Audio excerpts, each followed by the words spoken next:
Good evening, everyone. Welcome to Kool Convos, Kool Conversations with Testimonies. We're going to get started in about a minute or so.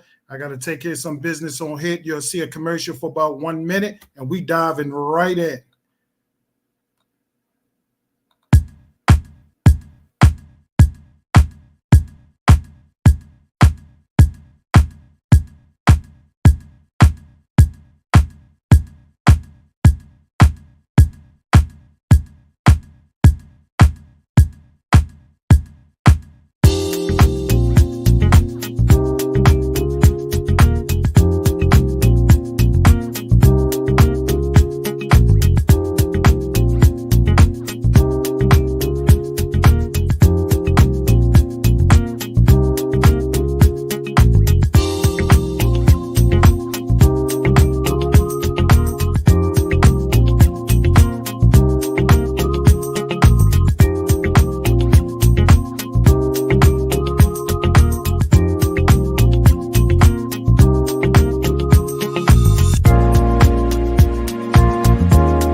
Once again, welcome everyone. This is Kool Convos, Kool Conversations with Testimonies. Look, we're going to go. We got a spectacular lineup for you today.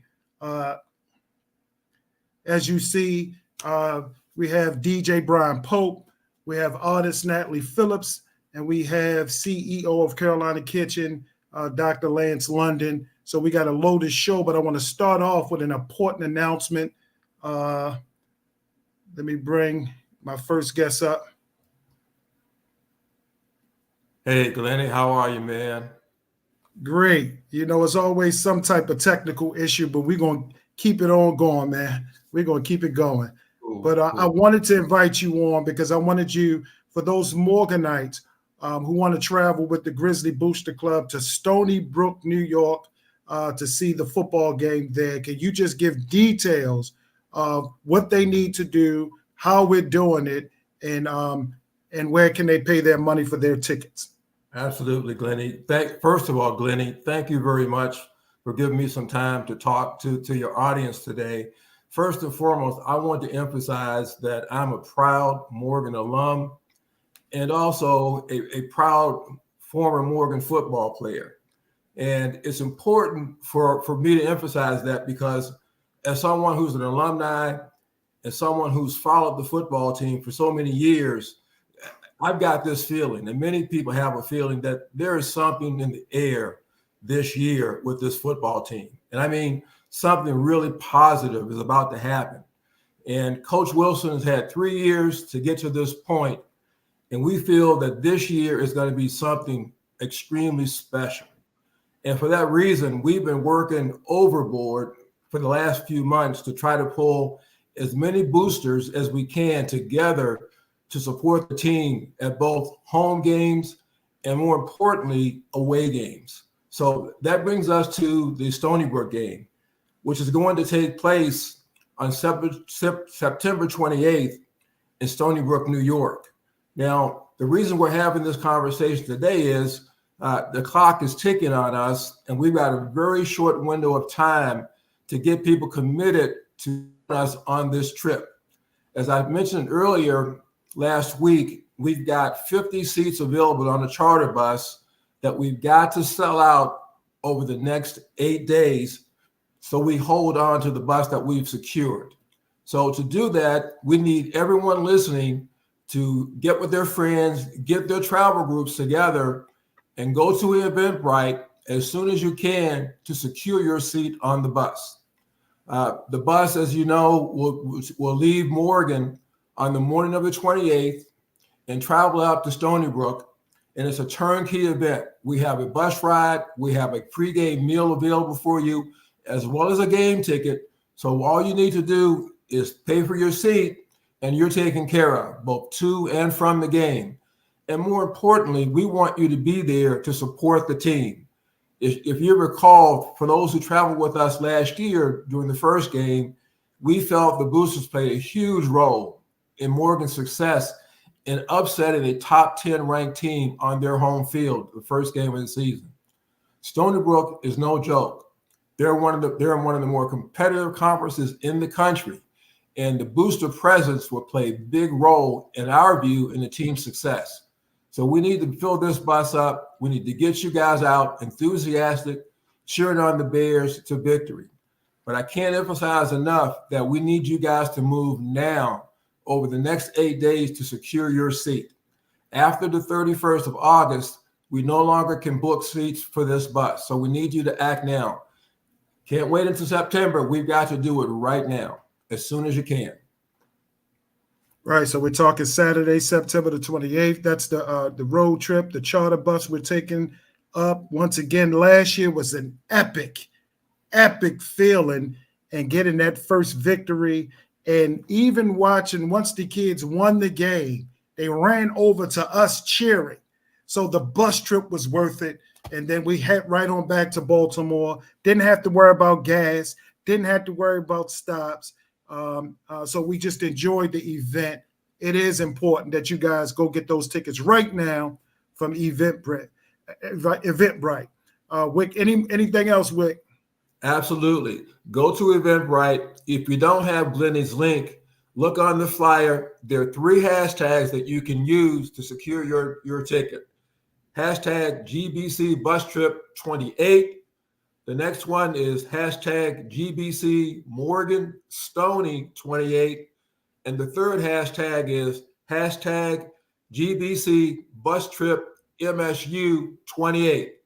I can't emphasize how great a time we had in Richmond last year. In fact, I felt like we took over that stadium. I mean, we actually had fireworks at the end of that game that the home team felt was for them.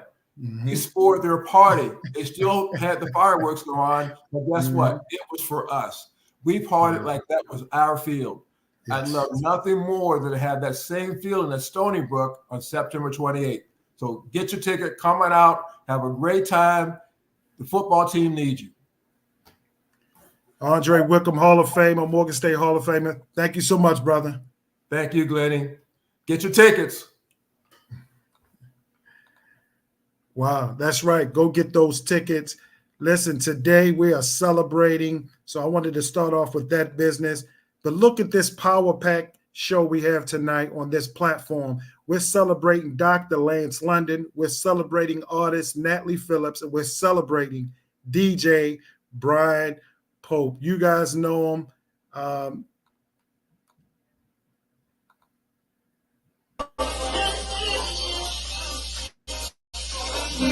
Look at that vibe. Look at that vibe. Look at that vibe.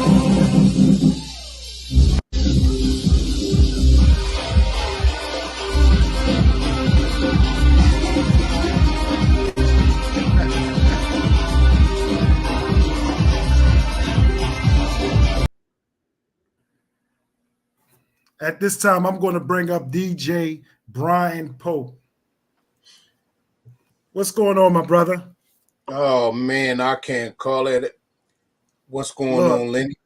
This is long overdue, and it's reoccurring. So we're not going to settle with this interview, but I'm gonna bring you back for more insight. Just talking music, man. I'm a big fan of music. I remember when my ear, I guess in the 80s when we were on Morgan State campus, and that's when hip hop just was being celebrated, man. And I remember you and this little guy named OG on campus. You guys were the ultimate DJs at that time as young guys. When did it all start with you, DJ Pope? Go back and tell the people where you're from and where that musical ear came from. I'm originally from Chicago. Came to Morgan I came to Morgan in 84. Really? Yeah, I came to Morgan in 84, and I stayed for one semester. And then I went back home, and then a friend of mine who was I met at Morgan, who was also from Chicago. We came to get. I mean, we met at Morgan, and when I left, for like 2 years straight, and I'm this is no lie. This brother, he will call me like every month, and he was like, "Pope, you got to come back. We have to finish what we started." Wow. And after 2 years, I had when I went back home, I wound up going to a junior college to play basketball. Wow, and didn't know this. Yeah, and then when I finished there, I wound up coming back to Morgan, and then the rest is history. I was a communication major with a minor in speech. Okay. And I started the on WEAA. No, before you get there, Pope, in Chicago, as a kid, what genre of music did you gravitate to initially? Well, I've always been into music because my mom, she used to collect music, back in the day, the 45s, and she used to listen to R&B music. And then my aunt, who's my mom's sister, she used to sing. She sang professionally, so I was always around music. She used to sing background for Ray Charles. She had a couple of hit records on that legendary label called Chess Records, which was a movie that came out a few years back with Beyonce. The Chess Records out of Chicago. She was on that label. And then, so I used to go to the rehearsals all the time. So I was always around music. And so as I got older, got into middle school, that's when what is called the Hot Mix 5 came out, which was a group of 5 DJs that used to mix on the radio every day and every weekend. And I caught the bug, And from that point on, you know, I knew that my life was going to be in music or DJing. Okay, but let's be clear. You still haven't said it. The genre of music that caught your ear first, because you're from Chicago. That's what makes this interesting. Right. So basically, growing up in Chicago, you know, we used to listen to a lot of what is called Philly International, South Soul, West End, classic records like that. Was basically like disco. Okay. And then when the what they call the demolition of disco happened in Chicago, when a big time DJ wind up taking all these records to what's it called, Comiskey Park, which is White Sox, the White Sox, Chicago White Sox, and he put them in the middle of the field and he burned them. Wow. Yeah, and so that was like they say the downfall of disco music. Right. And so when that happened, the DJs that were playing in the clubs that we used to go to as a teenager, they started making records, and they were mimicking the old disco records with electronic stuff, right? And then they will play them at the club. And then eventually these cats started making records. And then you talking about 1984 was when, quote unquote, the first house record was released and the genre of house music was created. Right. So you speaking history now, piggybacking off that disco vibe, mimicking that sound, came up with this music we call now house music. Right. And we're talking mid 80s, early 80s. Well, they said right now we're celebrating 40 years of house music. Okay. 1984. Okay. But you have some people say it actually happened before that or whatever. But right now we're celebrating 40 years of house music as a genre. Right. Now you came back to Morgan when? In 87. So when you came back in 87, what was on your mind musically at that time? Because when you came on campus, we weren't talking house music. Probably when we were in the same class or we saw each other on campus. Yeah. House music, I knew of club music and what we called in Baltimore. Right. But what was on your mind? What did you bring from Chicago to Baltimore as far as your flavor of music? Well, when I came here, I was playing the old I was still playing the old disco with some of the early house stuff. Okay. And then eventually what you call club music, everybody's they start calling the house music. Okay. So yeah, you talking about 87, 88, right? Because that's when it started, growing. Because like when I first came to Baltimore, there wasn't really a lot of house music on the radio, right? And that was one thing that kind of threw me off, because I come from Chicago. And I'm used to hearing house music every day at 12 o'clock on the radio, the lunchtime mix. And then on Friday and Saturday nights, it's house music from 7 o'clock to 2 o'clock in the morning. Wow. So when I got here, I started on what they still have it, but I don't know if it's operating.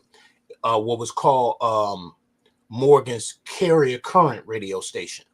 And that was a station that was only broadcasted on the campus. It was a carrier current. So you could only get it if you was in the dorms or on campus. Okay. And what happened, I had a professor named Dr. Kennedy. Yeah, Dr. Kennedy. Right. And I took his intro to radio broadcasting class, and eventually was working at the Cary Current station as the music director. And about 6 months into the being the music director, you know, we used to have to make demo tapes, right? Air check tapes, which were tapes like these. For all you folks, these are what we call cassette. Yeah, no doubt. Yeah. Right. And he heard my on air tapes, and one day he came to me and he was like, you know what? I think you need to go upstairs. Now, this is when the radio station used to be in the Banneker building, right? And I'm like, upstairs? I'm like, what is up? Wait a minute, I might have it wrong. The Banneker building, that's the building with the clock on it, right? No, Holmes Hall. This is when the radio station used to be in Holmes Hall. Right. So I'm like, well, what's upstairs? He was like, the real radio station, right? So I'm like, I thought this was the real radio station. All right. I go upstairs and I meet a lady by the name of Alfie Williams, which was the program director. And I told her who I was and who had sent me up there. So I started playing jazz music. Okay. Which I hated it with a passion. I'm like, what the heck is this, right? Because I didn't understand it, right? And so I knew in order for me to get on the radio, I had to play it. Okay. So they gave me a show. I had a show like in my probably my second semester after I came back, from 10 o'clock in the morning to 10 to 2. But you was just playing music. You weren't mixing, correct? No, I was just playing music. 10 to 2, I was playing jazz. It was called the Midday Sound. And then after maybe about a year, I made my move. And basically, I went to her and I was like, because we used to have a show back in Chicago on another college radio station. It was called the Freeform Show, right? And so I came to her with that same kind of idea. And I said, we have a lot of people from different places as far as the students. I said, what if I created a show where I can play house music? At that time, we called it rap music, and then reggae, right? And she was like, nah, we can't do that. That's never been played. Rap music or house music has never been played on this station, And so I said, okay. So I wound up going and I did a petition with all the students and some faculty too. And I think I had over 1,000 signatures. And they gave everything happened for a reason at the right time, because at that time, Morgan was only 12 hours, the station. It went off at 12 o'clock. Okay. And at that time, they had just increased the wattage. Right? So with that increase, that means they had to go 24 hours. Right? But nobody wanted to come into the station at 12 o'clock to 5 o'clock in the morning. And so she was like, I got an eager young kid that want to be a hungry kid, radio, and we need somebody to fill that slot so we can go 24 hours. We got the perfect victim, Mr. we have a show for you on Friday nights, but there's one thing. You cannot play any of that other kind of music. And you notice I said other kind of music. Yes, sir. Until 2 o'clock. Right? Okay, when everybody's asleep. Right. and then also the ratings, they don't really do ratings at that time. Right? I said, okay, cool. So, I'll play some jazz at 12 o'clock. And then at 2, I start going into what I call the free form. I would play like rap music. I would play house, and I would play reggae. Lord and behold, that she didn't know this was going to happen. The show started blowing up. Yeah. At 2 o'clock in the morning. It blew up so bad. Hold on, I'm gonna leave this. I'm gonna keep talking, right? I'm about to take some stuff off my wall. Go ahead. The show blew up so bad. Let's do it. Let's get some props. Come on, bring it. I started winning awards, right? So you remember when Digital Underground came out, right? Humpty Hump. The Humpty Hump. That album was called The Sex Packet, right? With all those hits on it. And I was saying, in order to appease everybody, all the people in the campuses, from different places, New York, blah, blah, blah, I would play, rap music. And I wound up winning this award. They sent me a platinum Digital Underground. Wow. You see? That's incredible. Yeah. Right. So then the next one happened. So that was further, that was a little bit into the 90s then. This was I think so. Maybe this, like late 80s, early 90s. 90s, right. Because then I got another one for LL Cool J, the Booming System. That's my guy. And so then I started hitting the Baltimore area. I wound up winning the best of the best Baltimore Sun newspaper, the best mix show, right? And then it even went bigger than that. There used to be this fashion magazine called Detail Magazine. I remember Detail. Right. So they came to Baltimore one year because they was going around a country finding what they call the best hot music spots in the country. So my mix show was voted the #1 mix show in Detail Magazine in 1991. 91. Okay. Right. Okay. So with all these accolades coming in, they decided to move my show from Friday late night, 12 o'clock, 5 p.m. Now, watch what happened now, to Saturday at 7 p.m.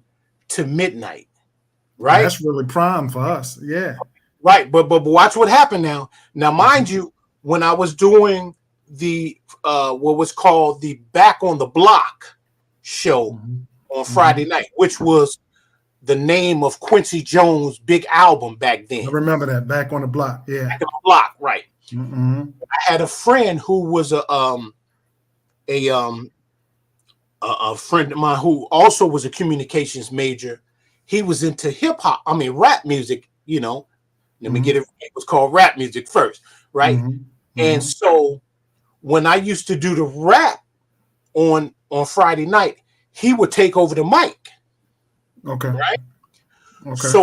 So when they moved me to Saturday, I convinced them to turn Friday into what was called strictly hip hop. Gotcha. Okay. So now we got 2 shows. Wow. And he took over Friday. His name was Vinny V. Okay. Okay. Right. And so now we had strictly hip hop. And then we had what was called the Underground Experience, was the house show. Now let me ask you this, because you're not a Baltimore guy, right? The club scene at the time, did you frequent the club scene at that time, or was your focus pretty much the radio station? Did you go to the fantasies, the signals, the places like that to play, or did you just focus on the house music and the radio station? When I say house, the house parties and the radio station. So I probably played at every club in this doggone city, man. I played at Fantasies, and not too many people can say that. Right. And I played at Fantasies twice. And how I got to play at Fantasies, remember those parties we used to throw at Morgan, them keg parties? Yes, sir. That's what I meant. Yeah. We used to do them at St. Anne's Church. Mm-hmm. When we used to get buses and drive the students up there. Come on, man. Okay, so I got more props. I got flyers. So this happened. It was Morgan versus Howard homecoming party at Fantasies. Crazy. And we did that twice. I did the Deltas party at this club that used to be on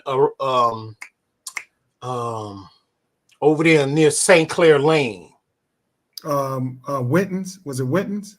It might have been, and I wasn't Winton's. It was like back that way. What's that big? It's now they use.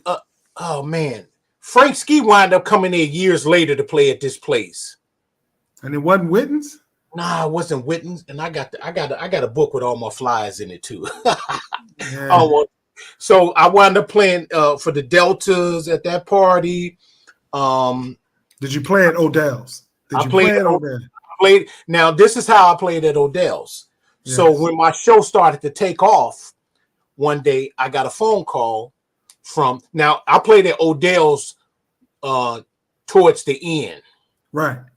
Yeah, that's when we started going. Yeah, I get you. Go ahead. So I get a phone call from a guy, and he says, I forget. I think his last name was Brock or something like that.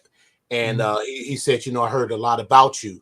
I want you to come in for a meeting.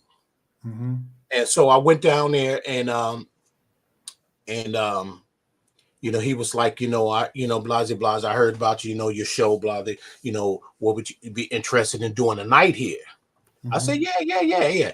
So he brought in, I ain't gonna say who this other DJ was, but he brought in another DJ in the room who was already playing there. Right. And he asked this other DJ, he says, on a scale 1 to 10, what do you think this guy is referring to me? And the guy, he says he's about a 6. Now, in my mind, I'm like, wow, this deep, right?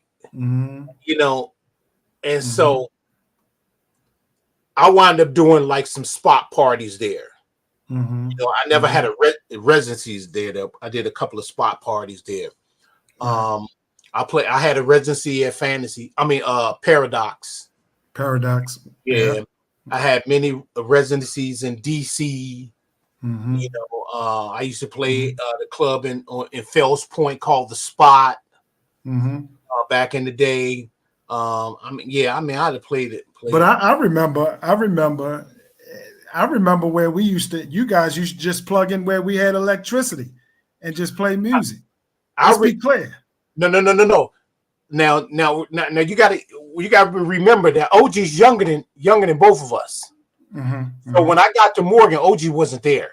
Right. So when I got to Morgan, I used to live in Cummings. Okay, you were Cummings too. I was in Cummings on the 3rd floor, right? Like facing the library. The other side. Okay. Yeah. Facing, like going through the front. Right. Right? So and my roommate was Gucci. Wow. Charles, right? Gucci. It was my roommate. So when my mom dropped me off, I came with 2 1200 turntables, a Gemini mixer that I still got, and a couple of crates of records. You got that? You got that in your house right now? What, my 1200s? You got the 1200s and the Gemini? Yeah. I know I ain't throw it away. What did I do with it? I know I still got it. And my 1200s, they're on my console. But yeah, man. So I came with those, and like after school, I used to hook up my turntables and Gucci, he's from Philly. And you remember we used to have, the New York and Philly cats used to have them boom boxes, right? Remember those? With the speakers and the cassette deck in the middle? And this particular one had an aux in. So I would come out of my mixer and go into the boom box, and I would put the speaker in the window, and I would be mixing, and the music going out in front of the library. I remember. And it was these days. Because I remember the Greeks, when they was pledging them, they would always come by the library, and then I would be playing music, and they'll be having some of them dancing out there. Yeah. So look, let me go back to this then. Now, that I wanna get this right. Now, did you have any DJs from Chicago that you love early on, and who were the DJs that you love here in Baltimore? Once you got acclimated and settled in Baltimore, who are some of the guys that you admired early on, and then even before Morgan, that you may have heard in Chicago? So in Chicago, my inspiration, I had like really two. My cousin, which is Farley Funkin' Keith, who's a legendary DJ producer. Him, because he was part of that Hot Mix 5 on the radio, and then he's the guy that made that song "Love Can Turn Around." And he used to play at this club called the Playground, which was legendary. I mean, this was a club that hold about 3,000 kids, and it would be packed every Friday and Saturday. Then the second person was the late Frankie Knuckles. Of course. And he was another inspiration. And then when I got here, like the first DJ that I met was probably had to be Teddy Douglas. Okay. And that was because I would go to the record shops and buy a record. You had no choice. Yeah. And so it was Teddy, then probably Mandrell out of DC. You know, I just I fell in love with the way they played music. Okay, so when you say play music, okay, go. I'm gonna stay there real quick. So how can I say this? Were you self-taught? Or were you natural? Did you learn from these guys? When did you know, oh, I got this? I got this. Did you know it early on? When did it click that I got this? So I mean, it's like I taught myself how to DJ, but I mimicked other people. So I was being taught vicariously through other people. You know what I'm saying? It was like because I'm real like analytical. I pay attention to everything, right? So I would watch these cats, and like back home, I would watch them and watch what they're doing, and then I would go home and mimic it. Right. When I knew I could play was when I was a sophomore in high school. I started DJing in the club. Okay. I was doing a team party, right, on Friday nights, and it would be like 7 to 11, and it was at this club called COD on the north side of Chicago. Okay. And it was the same club that Frankie Knuckles played in. His party started at midnight. Gotcha. So one day, my sophomore year, our party was over with, and I was packing up my mom's, car, with my records, and the line was down the street for Frankie Knuckles' party, which started at midnight. And so I'm packing up my stuff, and next thing I know, the owner comes out to the car, and he says, Pope, you think you can play for about an hour? Because the person that opened up for Frankie didn't show up. So I'm like, oh yeah, grab my records, took them back out of the car, put them in there, parked at Lincoln Continental, and went in there and I played. And I wound up playing for about 2 hours. Wow. Right? And it was interesting because towards the end of my set, I was playing and I heard some people in the back because there was a booth that was set up off the ground. I heard some people in the back talking, and I looked back, and it's Frankie talking to the owner. And it was like, and you know, Frankie was like, who is this child playing for my kids? Right? And the owner was like, well, the guy who was supposed to open up for you never showed up. So I can.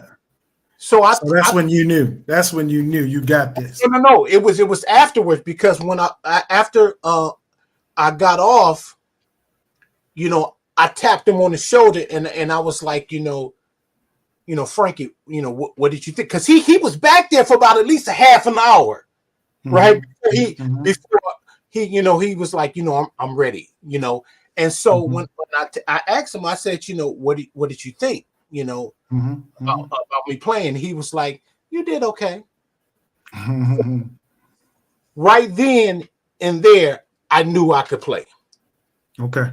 You know, and then rest is, as they say, is history.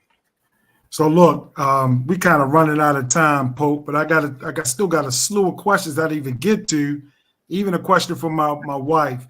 I got my other guests in the waiting room, but I gotta ask these questions real quick. Okay. And kind of make it quick, Pope. Yeah, I'm gonna hit him and quit it.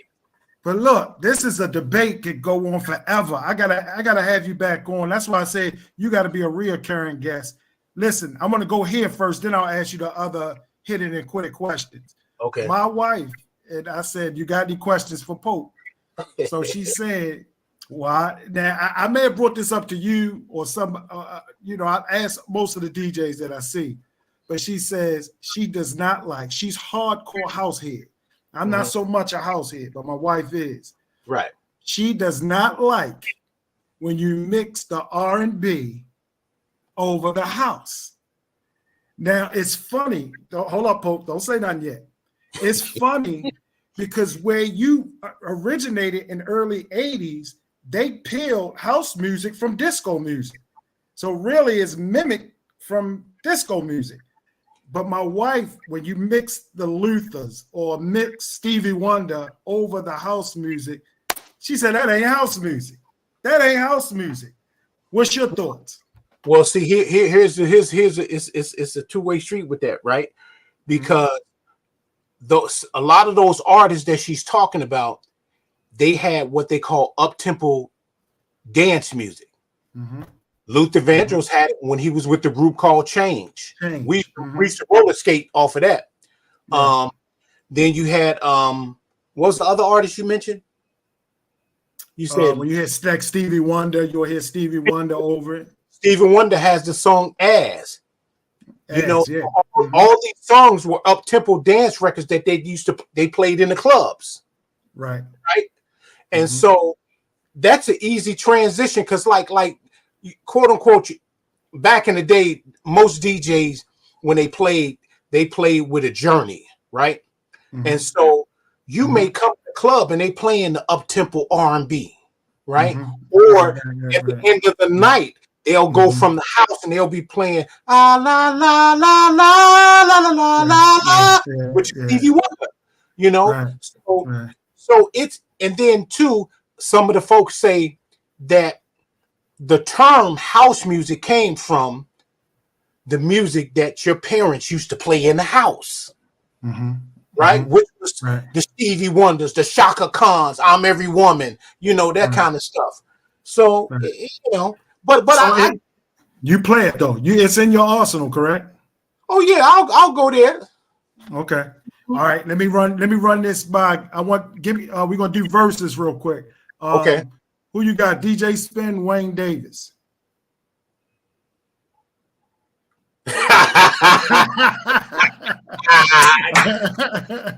What's that show they got? I'll take a drink on that one.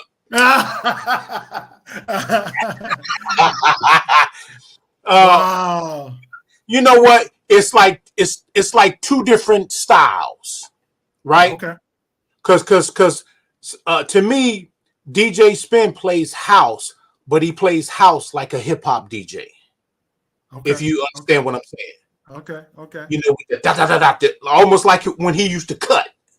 Okay. You know, Wayne, he's real smooth with it.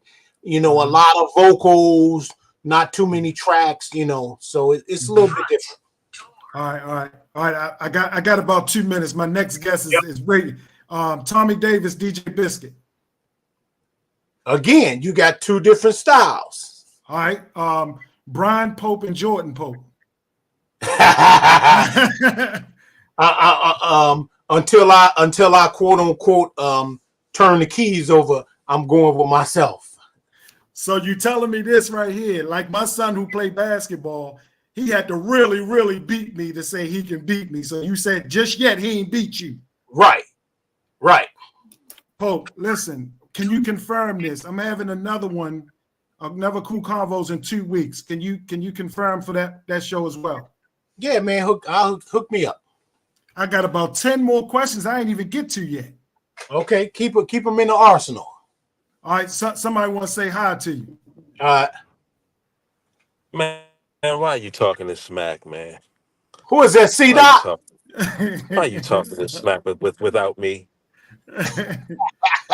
Hey Charles, I need you to confirm too. I want to bring this back in 2 weeks so we can have this conversation. Also, I know you heard the question about Tasha, the question she had about R&B and house music. You got to answer that one as well. Yeah. I think when you said Wayne Davis and Spin, those was some loaded questions, man. But I think Pope did a great job of answering it. He took a drink. That's what he did. He avoided him. That's what he did. Hey, C-Dot. So I didn't even get to my producer questions, Pope. I got to get to all of those, but I got to go to my next guest, man. Out of respect for my next guest. Yes, sir. Look, Pope, 2 weeks. Go all right. Ben comes. All right, man. He's breaking up. I can't even hear him. Yo. He moving. All right, 2 weeks, guys. 2 weeks, Pope. All right. Appreciate it, Thanks, man. my brother. Thank you, yes, man. Yes, sir. All right. Wow. Once again, guys, DJ Pope, we're going to move on. We're running a little late. I got my sister that's about to come up. And then later on, I got Dr. Lance London. Just educate myself and celebrate these heroes and what they contribute to the community. I mean, it's just a great thing. You know, that was my era coming up in college, and the DJs, that was important for us. It was an outlet for us. And so I'm just celebrating them today. But I'm going to bring my sister up at this time. What's up, sis? Hey, how are you? Can you hear me? I can hear you clearly. I can see you clearly. Right. I'm excited to have you on. I mean, it's so many levels that we can talk about, but I want to start it off and go right here. You got some new music coming out. Let's go right there, and then I'll ask you some other questions. What do you got coming? Tell us the flavor. Tell us the genre. Tell us where we can get it. And is it going to be an album? Is it going to be an EP or just a single? Tell us about, we got Natalie Phillips, soloist. She's sung for me at many events on many occasions. She's working every weekend, Natalie Phillips. So, and I know her dad. Again, we can go a whole lot of levels with this. Right to her new music, so you guys will know when it's coming up. Ooh, that's a lot. Okay, let's see. I just finished my first single. We actually just finished in like the last part with the harmonies, and with the help of my producers, Keith Luter and Buddy Jordan. I am turning out to be a jazz R&B type flavor girl. I've gotten older. The hip hoppity bee boppity skippity boo is not where I'm landing. More of a jazz R&B. Quiet Storm, romantic, ride in your car, hold your hand with your significant other, your boo. So be clear. Is it pain? Is it romance? Is it an inspiration or all? Well, all. This one is more romantic. It's get to your boo thing. Yeah, type music. Where do you get your chops from? Because I know your dad didn't sing. Where do you get your chops from? The funny thing is, he could sing. He could sing. Okay.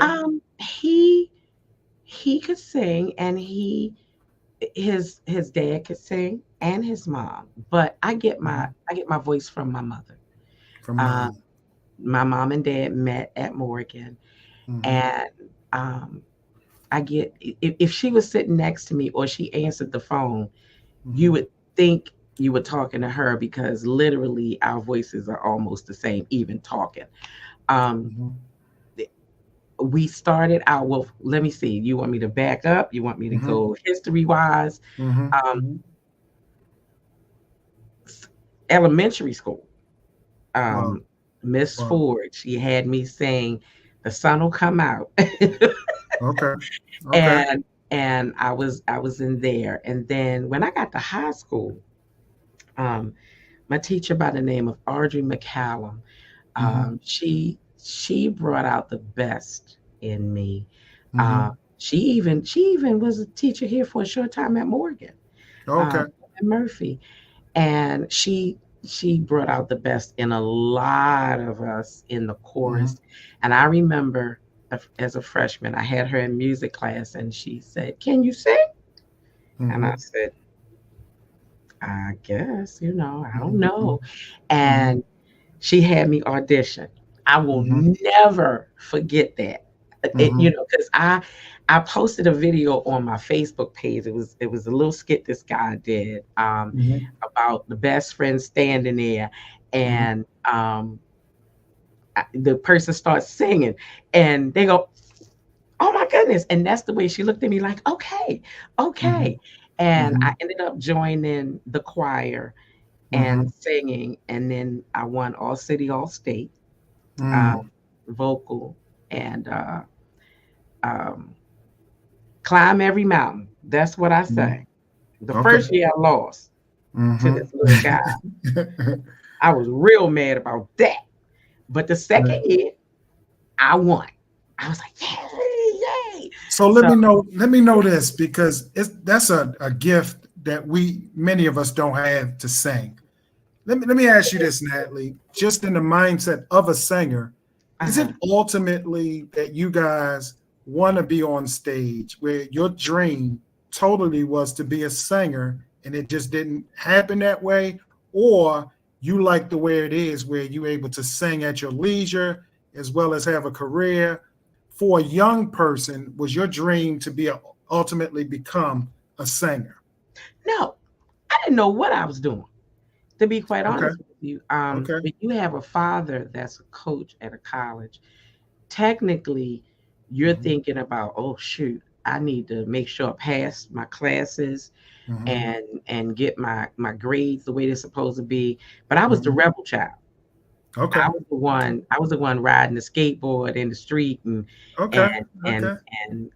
doing all kinds of stuff. I knew I could do all that kind of stuff. But no, I never thought about being a singer on stage. He was the one that said, "I need for you to sing. I want you to sing," But between him and my mother, he said, "Before you sing anything, I need for you to make sure you get your education."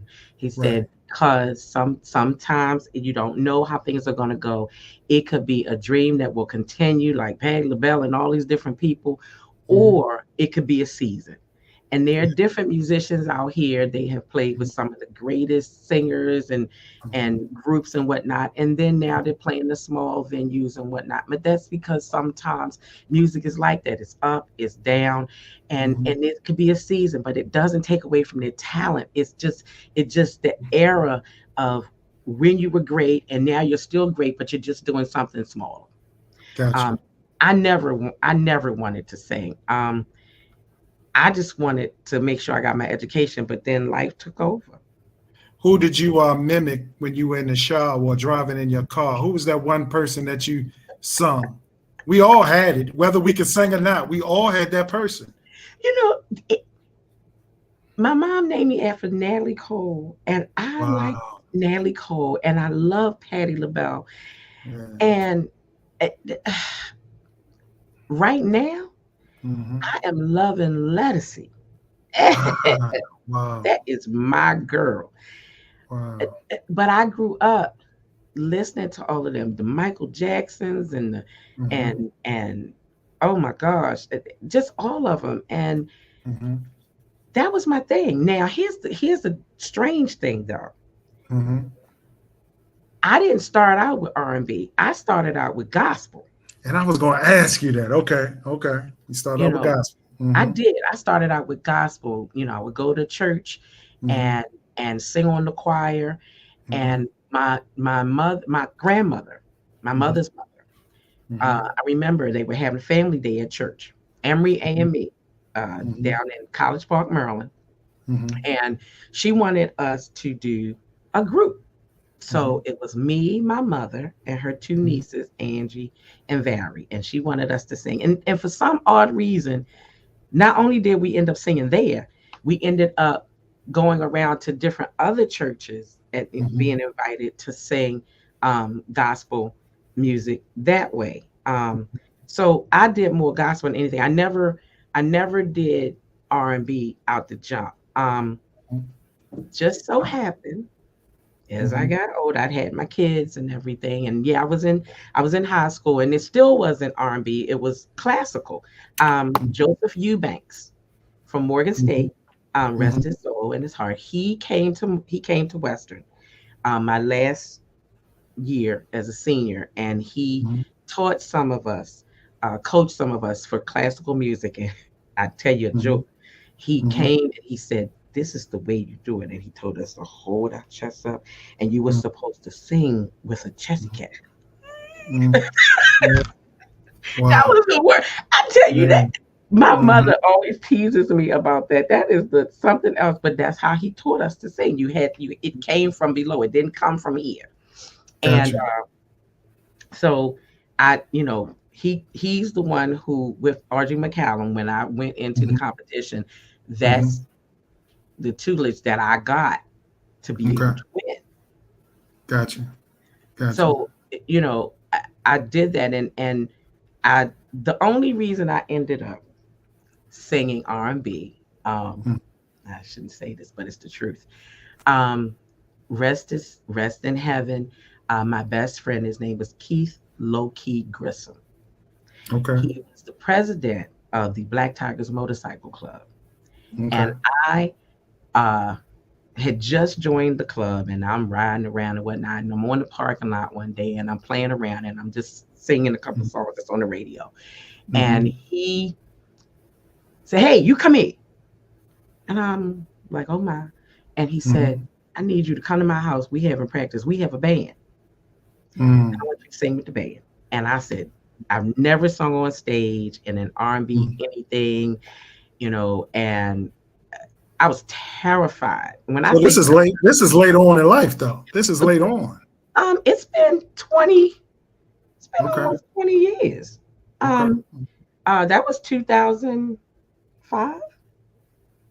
So it's been almost 20 years. So that was a long time. Yeah, I know I was in the Black color for a long time. But literally, that's how I ended up doing R&B. Gospel was my thing for a long time. So let me get a feel. Right here. Take your pick. Okay. Now I want you to consider not just the singing voice, but the totality of the artist. I want to hear who you're going to pick out of these three I'm going to give you. Listen close. Don't answer too fast. Diana Ross, Janet Jackson, Beyonce. Hold on, wait a minute. If I add this next person, I'll go ahead and add her. Diana Ross, Janet Jackson, Mary J. Blige, Beyonce. What's your flavor? What flavor would you pick? What was the first person? Diana Ross. Diana Ross. I'm an old school girl. I'm an old school. Diana Ross, she had an air about her, and that's what every artist say. That's what every artist say. Go ahead. And it's the truth. She had an air and a flavor about her that when she hit the stage, no matter what she sang, it was beautiful. It came across, I mean, either romantic or if she was doing something upbeat. I mean, you just couldn't take your eyes off of her. And you heard her voice and it just came out so smooth. I'm not taking anything away from Beyonce or Mary J. Blige or anything like that. But when you have a singer and you have a performer, they're two different things. You have someone that can sing and capture the audience with just their voice. Now, Beyonce has a beautiful voice, so she can capture an audience with her voice, but she's also a performer as well. But Diana Ross, she didn't have to put on a lot of different things. She came out in her gown, she, her feathers and her hair, and she stood there and she sang. And it's a beautiful thing, And like I said, I don't take anything away from anybody. Mary J. I love Mary J. songs too, but standing there and that class and that air, Diana Ross all day, hands down. A lot of us get caught in the moment. We are in 2024. We have the artists of today. Now, we grew up on Michael Jackson, but it's this other artist called Chris Brown that everybody is elevating to Michael Jackson. Are we able to do that? Are you able to do that? Can you compare those two? I am interested to know from a soloist. Can you compare those two? We were touched by Michael Jackson like no other. Chris Brown is on a high level right now. Can we do that? Is that even fair, Natalie? Nope. I love Chris Brown. I do. He is a great performer. In my opinion, he has great music. I love him to death, and I'm gonna say it like it is. He's sexy, but he's a great performer, and he has a beautiful voice too. But he's still more of a performer. Michael Jackson had the voice. Now he was a performer later on as well, but voice-wise, he could sing a love song. He could sing the fast song, the upbeat song, and give a great performance as well. But icon, Michael Jackson, icon all day. And maybe I'm biased because I'm old. I ain't old, but But Michael Jackson all the way. I was in love with Jackson 5. I watched the Saturday morning shows and listened to them and had all the music and everything. And even still, I listen to Michael Jackson's songs and whatnot. Human Nature, is it just all the songs. I could probably run them all off and be here all night long, but literally, like the way I'm telling you, I like all his songs. Who is your favorite male? Now we know the Luthers, but then you talk about singers like Jeffrey Osborne, James Ingram. Who is your go-to guy? Who's your go-to guy? Here's the funny thing. So back in the day, the funny thing is Teddy Pendergrass was my thing because he was the crooner, But these days, October London has taken over. Yeah, we've been listening to him lately. Yeah. But you know why? It's because he brings back the old school flavor. That's soul. Yeah. When you listen to a lot of music today, when you turn on the radio, although the beat might be good, because they also taking the beats from the old school way too. A lot of it you can't get the emotion from it that you used to get when you listen to other songs. Close the Door, Teddy Pendergrass, The Closer I Get to You, Later Halfway, and all of them. You don't, when you listen to October London now, he gives you that old school Motown flavor that you grew up with when you listen to his songs, and you sit there and you get that romantic feeling. I ain't got no man, so it don't but still, but you still get that emotion and that feeling when you listen to him. He brings that back, and you can and you can understand the words to the song. That counts a lot. And you can sing along because you understand what he's talking about. Some of them you're like, what did he say? So it that counts for something. It really does. So what are you looking at when you're singing? Are you looking at the audience? Are you thinking about that dude that hurt you in the past? When that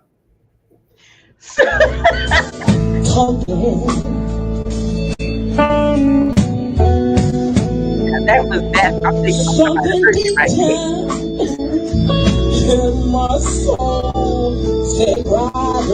When I sing,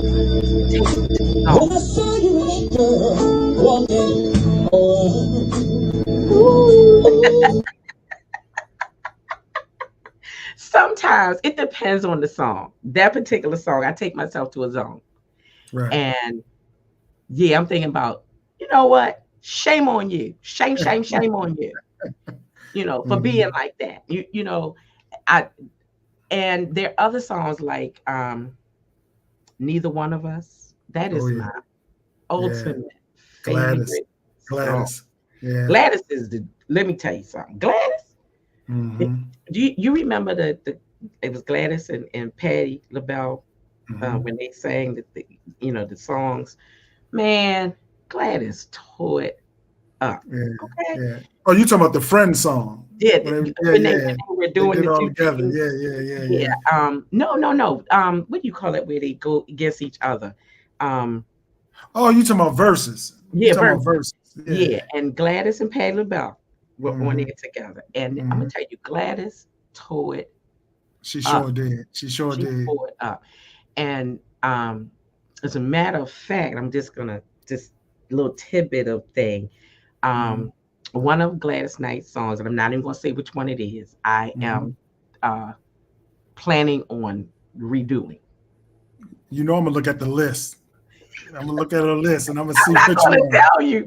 I'm not gonna tell you, but one of I do plan on redoing. It is one of the one cover song that I do plan on doing. It's gonna ultimately be 1, 2, 3, 4, and a gospel. So it'll be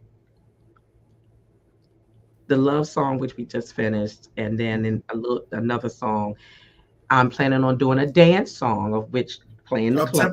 Up tempo in the club, a dance tune, and eventually I'm gonna do a gospel song because I'm gonna take it back home to where I came from. Okay. So, but I really am. There's a song by Gladys Knight. Like I said, I'm not gonna say what it is. That is true to my heart. That is really old, like really, really, really old, and no one's ever redone it. And I'm working on right now getting the rights to do the song. But like I said, I give my shout outs to Buddy Jordan and Keith Luda. I've always wanted to try. I don't know how the public's gonna take me when the songs come out. But the one thing I'm gonna say is nothing beats a failure but a try. It may not, I'm not Patti LaBelle. I'm not Anita Baker. I'm not Diana Ross. I'm not any of those fabulous women. But God gave me a gift, and I'm gonna do whatever I can. And if they like it, I'll be like, whoa, you know. But I'm gonna do. I'm So gonna do. this your first? This your first album? This your first Yeah, album? it's my first thing I'm ever gonna put out. But I did do a song. Are you for I real? wait a minute. I give my props to uh, Kevin Powell, Senior. I was Kevin really Powell. blessed. Mhm. I sing because I Mhm. sing in two bands. I have my Mhm. own band, which is the Mhm. Natalie Phillips Project, and Mhm. I took that over after Keith Low Key Grissom passed away, and I made it my own because there were nobody else. There was nobody else in there who was really doing anything else, and I wanted to continue what he was doing because he loved to play. Mhm. So I took the band over, and I wanted it to make it greater than what it was, to Mhm. so that he could see from above that I'm continuing something that he started. Right. Um, and so I do that. But then I also sing with the Kev Powell thing, of which is another band, and he's a great guitar player, um, doing his thing. And he released his first CD back in 2023, and I was Mhm. really blessed to Mhm. be able to redo one of Shaka Khan's songs, "Love Mhm. Changes," um, Okay. on his CD. So um, that it is on all streaming networks. And like I said, I he gave me that opportunity to do that. So Mhm. that's the first time I've ever been out in the public where I've actually been, that he put me out there for the Wow. world to hear me. Um, Wow. I had my little YouTube Mhm. videos and whatnot, and I have my Facebook page, but I'm reaching out on faith and kind of living the dream at 57. Um, after my raise my kids and whatnot, and I'm almost Mhm. near retirement here in Morgan, Wow. and I think that But you're still traveling. You're still doing dates, and at one time you was doing every weekend. I You still know am. what I mean? I still Yeah. am under him. I literally today just got booked to sing in DC at it's called the H Street Music Festival, Mhm. and they want to premiere me to do a set on their at their festival on September 21st in the Mhm. afternoon. I did the Park Heights Renaissance Festival to promote Park Heights Park. That Mhm. area needs some uplifting, Mhm. and to help the kids get what they need. The patrons up and down Mhm. there, they need Mhm. that. They need to brighten up the area, and not just the negative, oh, this happened, that happened. So I was able to do that as well. I opened for Avery Sunshine, Every and Paula sunshine. Campbell. Yeah.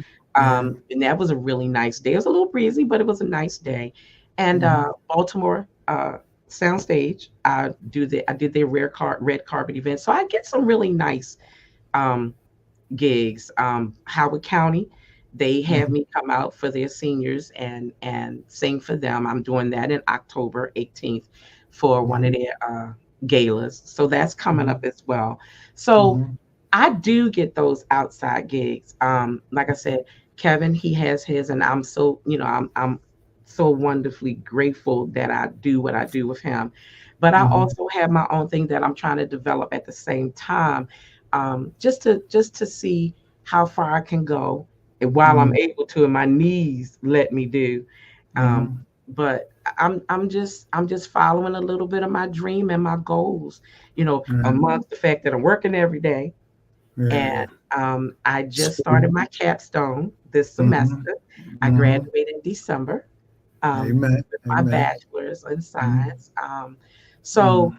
I'm doing a lot of different things, but I'm Yeah. following the dreams and goals that I probably should have finished when I was younger. Nah, you're right on time. You are right on time. Name drop some of the musicians that you work with. I know a couple guys that you are familiar with. Let's say like the Isaac Parhams, or Kevin Jackson. Oh I yeah, spoke with Kevin Jackson today. Name drop some of the and Kevin Walker. mhm, He played with a lot of big artists and whatnot. Um, I've been, like I said, Kevin Powell, Ernest Raheem, Patrick Cooper is up and coming. Oh my God, he is one hell of a keyboard player. Eddie Botts, Rodney Kelly Jr. Oh, keyboard player, Jeezy Peasies. Now he may this guy may not be big in the industry, but people are sleeping on him, and you know him, Marvin Bachnight. He is a police officer here. He graduated from the academy and one heck of a keyboard player. So, and look, Mia Simone, that's my girl. She's one of my very, very good friends, and she is out there. I'm trying to be famous like her. I hear you. She is out there. I was able to sing with her for the Ukraine. They did a song for Ukraine, and it was really, really nice. It was a lot of different artists out there. Shayna Songbird, we all sing, her song. Oh yeah. I know her. Yeah, I know her as well. Yeah. There's another Songbird coach, beautiful lady. She, she's a good friend of mine. So I know a lot of different artists. Jackie. Darren, all of the Darren Abrams, Devin Brown, Jordan Stanley, Noah Pierre. When I tell you I could keep going, all of these wonderful musicians I have been around, and I take tutelage from them because they've been around for a minute. There's some that are new that are coming in, but all of these wonderful, wonderful, wonderful people, I watch them, and I'm trying to aspire to get into the music industry. And yes, there's some bad things that are hard that I see, that happens. There's always something, because nothing's ever perfect. But I try to take the positive and do what I need to do to try to move forward, and like I said, to see if the public will accept me, with the music that I am going to bring out. Like I said, I'm not Patti LaBelle. I might scream like her sometime, once in a while, but I'm not her. I'm not Nita Baker or anybody. I'm just me. Promoter calls you, and that promoter called you and said, I want you to do a 4-song set. What are those 4 songs? So some of the favorites that I do, you just heard, I do Tennessee Whiskey, but I mix Tennessee Whiskey. A friend of mine, Rodney Jones, love him to death. He gave the suggestion and he sent it to me and said, hey, Etta James, I love her.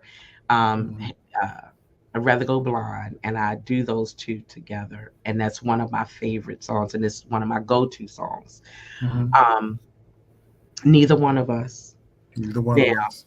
Rock Steady. A lot of songs are Rock Steady now, and you said 4, but then you got Shaka Khan, because Which one? Shoot, both of them actually. Actually, it's 3 of them. So you said 4, but I know how I am. Ain't Nobody, You Got the Love, and Sweet Thing. Yeah, no doubt. So those are my go-to songs first. Wait a minute, let me ask you that. What song would your father ask you to sing? Oh my Lord. My father, I don't know, because he used to like everything that I sang. It didn't matter. But I used to call him every year for his birthday and sing happy birthday to him. So if it was anything, I would, like I said, you say that, I got all misty. I would call him on his birthday, and he would tease me about my riding name in Motorcycle Club, and instead of calling me by my riding name, he'd say, "This baby girl." And yeah, Daddy. He said, "Oh, where's my birthday song?" So I would sing happy birthday to him. But it didn't matter. He didn't have a favorite. He didn't care. Close out by just telling us the legacy of your dad, James Phillips. He was my coach. He was one of my coaches. Just close out, his legacy, not just as a coach, but as a dad. Just speak on his behalf, because I know it's going to be viewers that's going to look at this who he either mentored, coached, or touched in some type of way. just go there. Don't get too misty, and just share your dad's legacy by My closing. father gave his life, his grown-up life, his college life, his family life to Morgan State. He produced or mentored and coached several wrestlers throughout his career at Morgan. John Davis, JD, he is going into the Hall of Fame. Congratulations, are going into the Hall of Fame. And he coached and produced so many MEAC Hall of Famers, and he really, even just the wrestlers, but we're talking anybody in athletics, students that crossed his path. He gave the guys who didn't have a room on campus. See, a lot of people don't know that.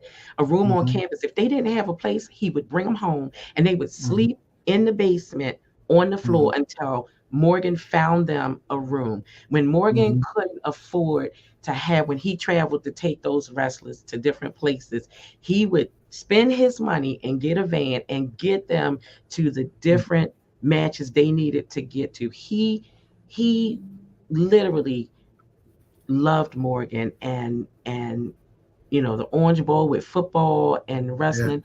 He did his thing, and I ran around when I was little, you know, around the mat and everything, and I watched him.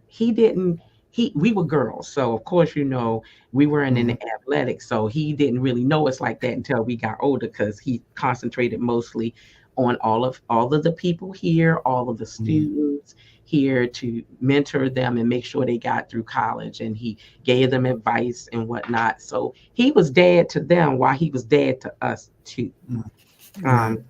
And just soon coming up in February, his high school, Kashmir High School, they're honoring him and his two brothers who graduated from there through the athletics department there. And my sister and brother that live in Texas are going to represent him for me. So my dad gave his life, and I'm very proud. He's the man. For 17 years, I have been here trying to make sure that I give my all to Morgan and follow in his footsteps, not only as an employee, but also as me and my family legacy of all of us that graduate from Morgan, my mom, my dad, my uncles, my oldest sister, my cousins. So I'm just trying to do that. But last but not least, give an incentive to my son to come back to school and finish. So it's a lot. It's a lot. And I know I'll never fill my father's shoes, ever. But at least I'll know that I did what I was supposed to do as his daughter. You know, I give my all to Morgan. The police department, I spent, as you can see, I'm still here. I give my time and my effort to the guys, because if I don't care, who will? That's right. And you know that. You know how I know it personally. Yeah. So I'm here. I'm Morgan. True and true. Well, sis, I've loved you. I love you for all that you do, not just for me, but for others. We got to make sure you're a reoccurring guest, not just tonight. And when that single come out, we'll make sure we put it out there. Okay. And I'll line up a few shows for you. But I'm excited. Thank you for coming on. I really, really appreciate it. Thank you so much. I appreciate you. God bless you. Now get your work done. I know, right? Get your work done. I will. All right, sis. All right. Wow, DJ Brian Pope. Then we had Natalie Phillips. Now it's time for our headliner for this evening. I see he's in the waiting room. I'm super excited about this because I've done some research. Usually I don't do a lot of research because I want to know, I want to get the raw, authentic answers. But I'm excited about this because I've seen some things today that I just didn't expect. And I was excited. And I'm gonna just give you just the overview after this overview video, he's gonna pop up on the screen. And but he has a grand opening coming up in Owings Mills. He will give you the details. I'm excited about it. My family is excited about it, and he's going to tell you all about it, among some other things. But I just want to give you an overview of his new opening that's coming up in Owings Mills, and then we'll bring him up. And that is Dr. Lance London. Say the Carolina Kitchen, or did I say the Carolina Kitchen right here in the Owings Mill, Maryland? What did I say? The Carolina Kitchen, or did I say the Carolina Kitchen with plant-based options express? That's right. We're right here. We're working very hard. And right now, I want to tell you guys we're going to have about 3 weeks left before the grand opening right here in Owings Mill, Maryland. I'm so excited. People are excited. Our staff's excited. Come on. I want to show you what we've been up to. Come on. Check it out. I love art. I love everything about it. I even paint. So there's something in me that maybe I woke up one day and thought I was some type of interior decorator. And I think I do a good job at it. So I go out, even as busy as I am, when it comes to interior decorating, when it comes to designing the interior of my restaurants, I do 100% of it myself. So that's why I invest in the look of the restaurant, because it's almost as important as having a great food. That's number one. At this time, ladies and gentlemen, we have Dr. Lance London. Yes. Listen, I'm going to start out by saying this again, as I told everyone. I usually don't do a lot of research because I want to hear the raw answers. I ran into some clips of you, man, and I was just blown away. I get it, the CEO of Carolina Kitchen. I get it. I get the entrepreneurship, but the inspiration and you inspiring people. You inspired me today when I listened to you, and I haven't even interviewed you yet. But I'm just grateful to have you on, my brother. Yes, sir. It's a pleasure to be here. Can you hear me? That's the first thing. I can hear you. I can hear you. Great. I just want to say first and foremost, I always say God first, your family, right? Your health, and then let's go make some money. But I also want to say that Coach Phil, since we talking about Coach Phil is the one who came and got me from Prince George's County, and personally came and plucked me out to come up there and play to wrestle first of all. And I just remember him walking around with that leopard skin jacket with no arms in it, and being up there in the gym. And I remember the hard workouts. The man would make a brother run about 2,000 miles. I mean, literally 2,000 miles. And we get back from this long run, literally, and he would say, now let's run the bleachers. I'm like, I was coming right from high school. I was like, what kind of workout is this? It was amazing, So I would start out saying that. Now, I'm also say, before I go in and you ask me some questions, is I truly feel that athletics has a strong relationship to you being successful. Because have you ever noticed that people that are very successful in athletics, like the Michael Jordans, the Magic Johnson, Tiger Woods, etc., are strong in athletics, and then they go to be super successful in business. And not just the ones I just named are billionaires, but it's some that worth a couple $100 million, 100 million, 75 million. Why? Because the same type of dedication, the same kind of commitment, the same kind of focus, and the same kind of stick-to-itness, the same kind of never say die. All these things are necessary in athletics, in sports. Those same things you have to have when it comes to being successful in business. And I can clearly see that in you. But just go back to that journey as a little boy. Now, you are from Prince George's County? Well, originally my family's from the Virgin Islands and then South Carolina, North Carolina, hence the name, the Carolina Kitchen, where you get your chicken and much, much more. Then Washington, D.C., then Prince George's County. I went to Suitland High School in Suitland, Maryland, PG County, right? Surrounded by a lot of great high schools. A lot of these students in Morgan went to Potomac High School. They went to Friendly High School. They went to Oxon Hill. All these schools surrounded us, but Suitland High School is where I went, right? So did Coach Phil, he actually recruited you? Yes, sir. Coach Phil actually came and recruited me. I was a championship wrestler. And I came down, I'm gonna be honest, I came down there and they worked me out so hard, you know. And you know, Morgan has a way of, well, back then, I don't know what it's like now, boy, they can distract the brother, you know. You get down there. I got down there and all these wonderful celebrations and parties, and the New York DJs and the Jersey DJs and all the fraternities having parties.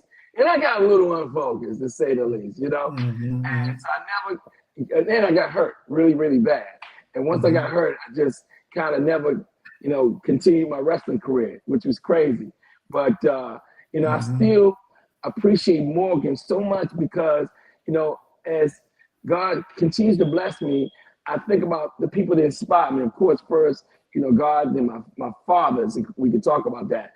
But I learned so much at Morgan, learned so much. I mean, you know, I went on the pledge at Morgan. I pledged Iota Phi Theta Fraternity Incorporated. And when I pledged Iota, you know, these guys at that particular time were giving some of the most magnificent functions, fundraisers, and things, doing stuff for the community. And I, as a young man, because I came to Morgan when I was only 15. You know, I was only 15 years old. Okay. I tell the young lady, how old are you? I'll be 19. I was 15 years old. I was only 15. I graduated early. And when I sat in those first meetings and watched the brothers of Iota Phi Theta organize and structure functions, that was a good training ground for me to see how they did that and how these actual functions came off, whether it was community service, whether it was actually a party, or whether it was a battle of the DJs, whatever it was that they did, they structured it, they organized it from the top down. And we functioned that way, and we always came off. So that stuck with me. That stuck with me. That was a good learning lesson. So when I came home from Morgan, you know, and this is whenever you start asking me questions, I'll tell you this. But I got into the party promotion business. That's one of the first successful businesses I had, was giving parties. I was DC's biggest party promoter back in the day. I had parties from anywhere from 1,000 people to 3,000 or 4,000 people paying me $25 to $50 to get in. It was awesome. I had a function every 45 days. And I'm gonna tell you, it was an awesome experience, but that taught me a lot as well. But go ahead, I'm gonna let you, I can ramble. You just tell me what you want to know, and I'll tell you. But you know what I peel from that though, every level that you've been on, I can see that you paid attention to the people, places, and things that were going on at the time, took from it, and made who you are today. Let's go back early on. Did you always know, what was your dream as a little boy? Was it a businessman? What was your dream as a little boy? And then once after Morgan, what was your dream then? Well, when I was a little boy, my father was very poor coming up. He never graduated from high school. He went to Spring High School in Washington, D.C.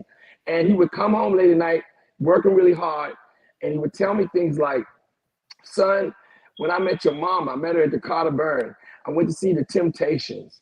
And when I met her, she was from the good side of the railroad tracks. I was from the bad side of the railroad tracks. But I was so happy to meet her. And I don't know, something inside me said, this is going to be my wife. And he ended up actually eloping with her only because my grandparents on her side didn't like him, thought he was not good enough for their daughter. And so they just eloped. And they had me, right? So once they had me, things got a little tight, so I had to give in and go back home. They stayed with my grandparents. And when he was at the house, he told me, he kept saying over and over, I'm gonna make them regret the way they treated me. I'm gonna show them that I can become super successful. So he worked real hard, starting off, and my grandfather at that time, he could pass as a Caucasian man. So he had a job. He ran this big, giant, it was a big company. He was the president of, dealing with wood and all kinds of things, faculties dealing with wood. And my father, a wood mill or something, it was huge. I remember going there as a kid. And my father worked there, then he ended up breaking away and going back to his first thing he did to make money, which was the paper business. So he worked for the Washington Daily News, and he became a route manager, became an area manager, became in charge of all the paper men and the young men all around the DC metropolitan area putting out papers. Now I'm gonna tell you something. You know, my father used to get me out there when I was a little kid putting out papers, and it wasn't easy. But I remember him telling me, if I ever looked like I didn't want to get up at 5 o'clock in the morning to put those papers out, he would, if you don't get your behind up, this is what's paying these bills, boy. You better get up. I had it rough when I was young. My mother scrubbed floors, and I had to go out and get a job. I had to drop out of school to take care of my brothers and sisters. We got this big, beautiful house and I worked hard, and I proved to your grandparents that I was good enough for their daughter. And he said to me over and over, son, the one thing that I want you to do is if you don't do nothing else, I want you to be better than your daddy. I want you to be better than me. If you do nothing else, he said, right? And I guess all those speeches late at night, and I ain't gonna lie, sometimes he come on 2, 3, 4 o'clock in the morning, he would come a little tipsy. I'm not gonna see him, I'm telling it like it is, raw and for real, right? And he sit me and my little brother down and he'd give us these speeches and he would say to us things like, you know, look, y'all living into him in a lap of luxury, you know, and we lived pretty good for back then, you know. He said, I just don't want you to be lazy. You gotta be better than me. You with me? I want you guys to be the first people in our family to go to college, get a degree, and make something out of yourself. I'm living through you. That's what I'm telling you. Your daddy is living through you. You better become something. So I remember every little thing that my father did, he was excited about. You met somebody, if they did something, they want to explain to you how hard it was. You know, I built that. And then he'll go, yeah, I was up all night. You know, I've been working on that for 13 weeks, you know. I didn't get, but when I was sleeping, he'll explain waiting for a reaction from people. He was just so proud of everything that he did, right?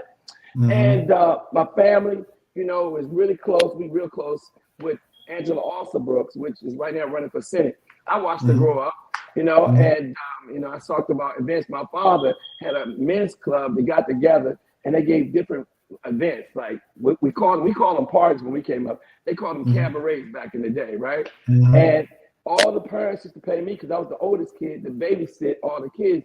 And one of the kids I used to always babysit was Angela Alston-Brooks, who's now running for Senate. He spoke the other night, which we gave her a big viewing party at the Democratic Convention.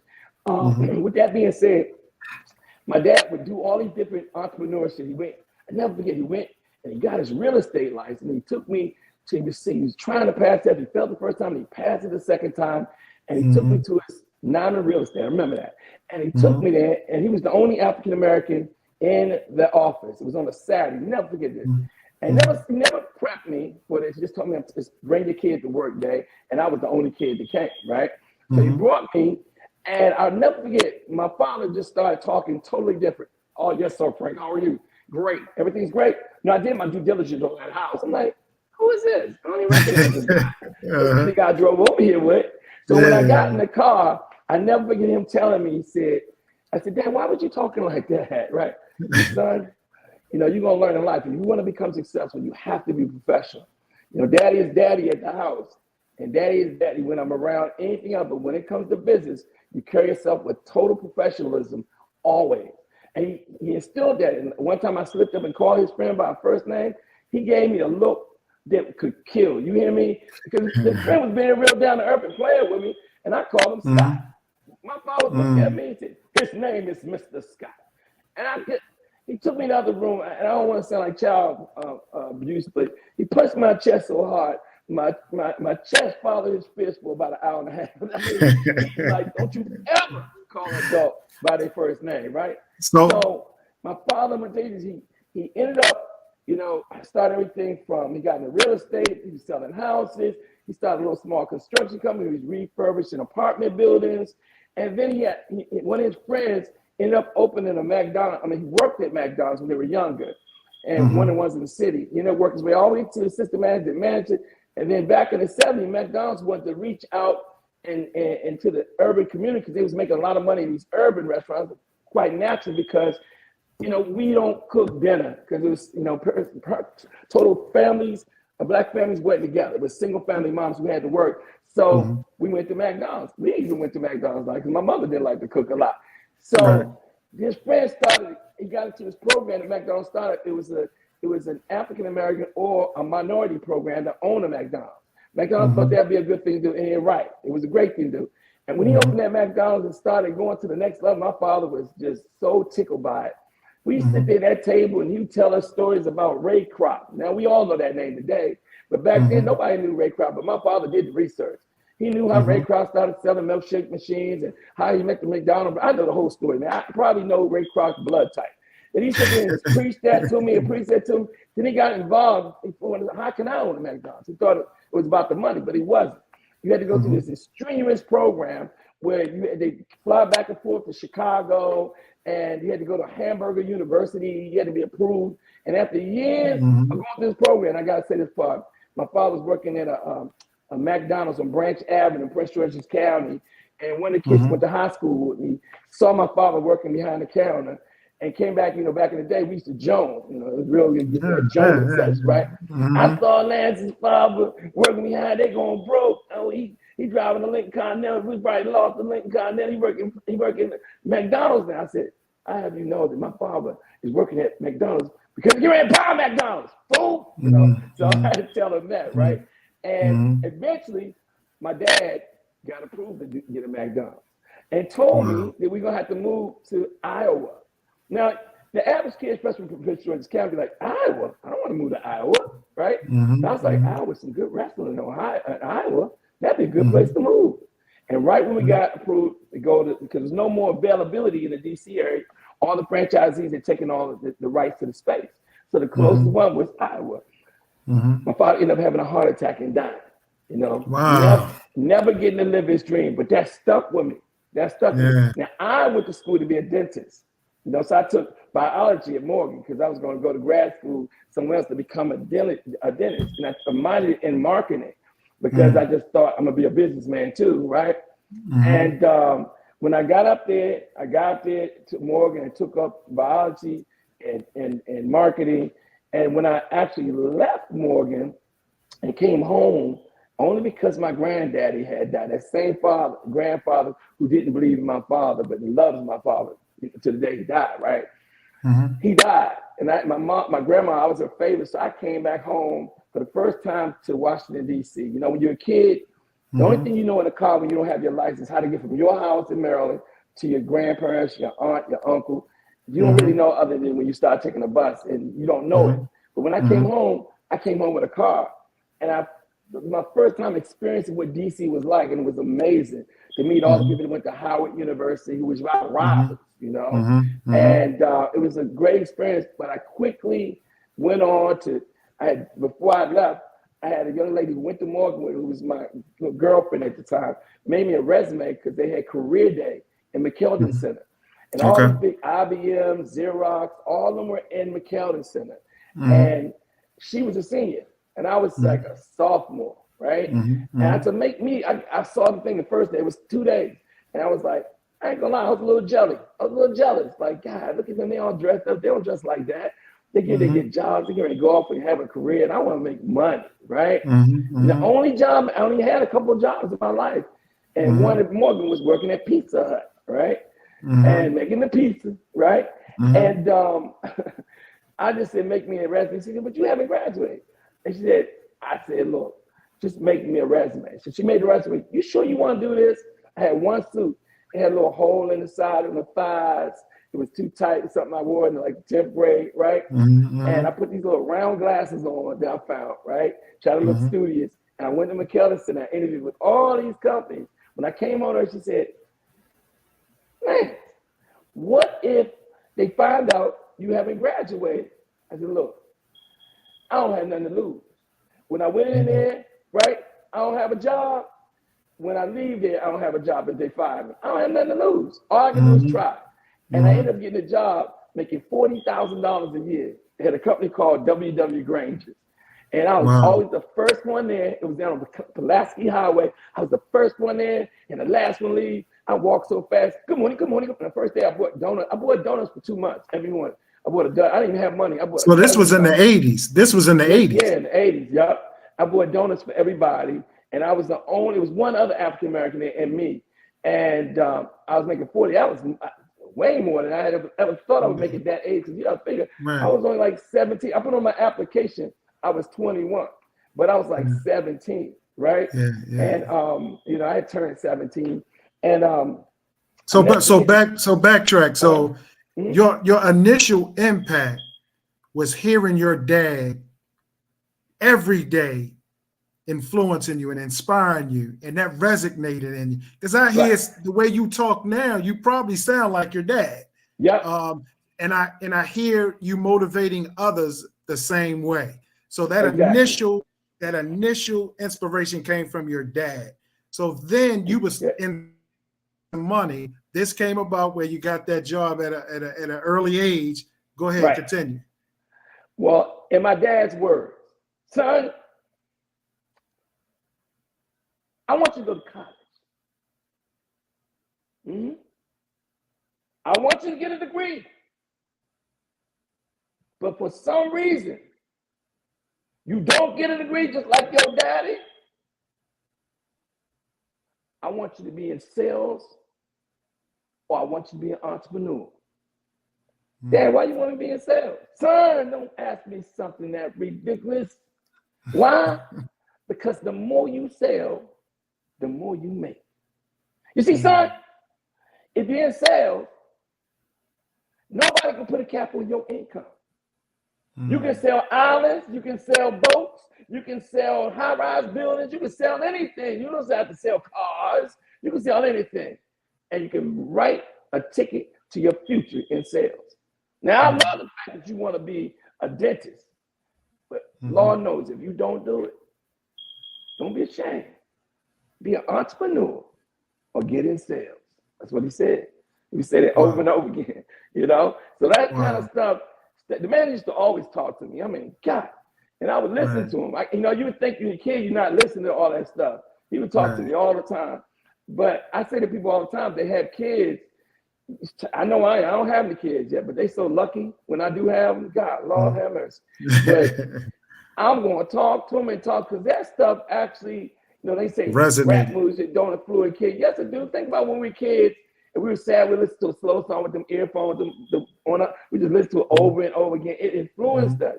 So if that's the case, when you're at those years, you highly influenced by certain things. And who do you see more than anybody else? Your parents. But then as you get older, you out there amongst teenagers and they have more influence. But if you get a hold of them early, like my dad did me, because a lot of knuckleheads around me was going to jail back then. Tell you a quick little story.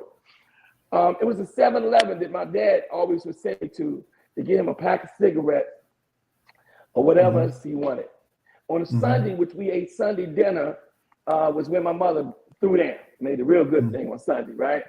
And my dad would have to be home for that one or he'd be in trouble. So right when it was almost time to eat dinner, I smelled something good coming. My mother said, Junior, yes, ma'am. I want you to go around 7-Eleven and give me some Kool-Aid. Yeah, back then Kool-Aid was sold at 7-Eleven. They don't sell it there no more. And then she went, and I was waiting for this. And give me a ginger ale too, one of them large ones. Oh no, it's gonna be a good dinner when they add that ginger ale to that Kool-Aid. Come on now, right? And then my father said, and pick me up 2 packs of Kool cigarettes, right? And don't be standing around. I told you, don't be standing. Them boys are out there. Don't you stand around here. And you would always give me speeches. Don't stand around 7-Eleven. All the knuckleheads you go to school with, they ain't doing nothing but breaking the law, getting high, drinking. I bet not catch you standing around there with the boys. Of course, they be around there drinking, smoking weed, rolling dice, because everybody trying to be a gangster, right? I lived in a nice neighborhood and I had to walk to that neighborhood, which is from a small perspective was across the railroad tracks too, to get to the 7-Eleven. Okay, so in speech after speech, and this is what I would tell him: Dad, I know wrong from right. I'm not gonna be like them. I know I'm not doing all that. Them little boys, such and such, with name and name, is in jail, got locked up, going to boys' village. You bet now, I cut your behind. You understand me, boy? So that particular day, they send me there to get some Kool-Aid and some cigarettes.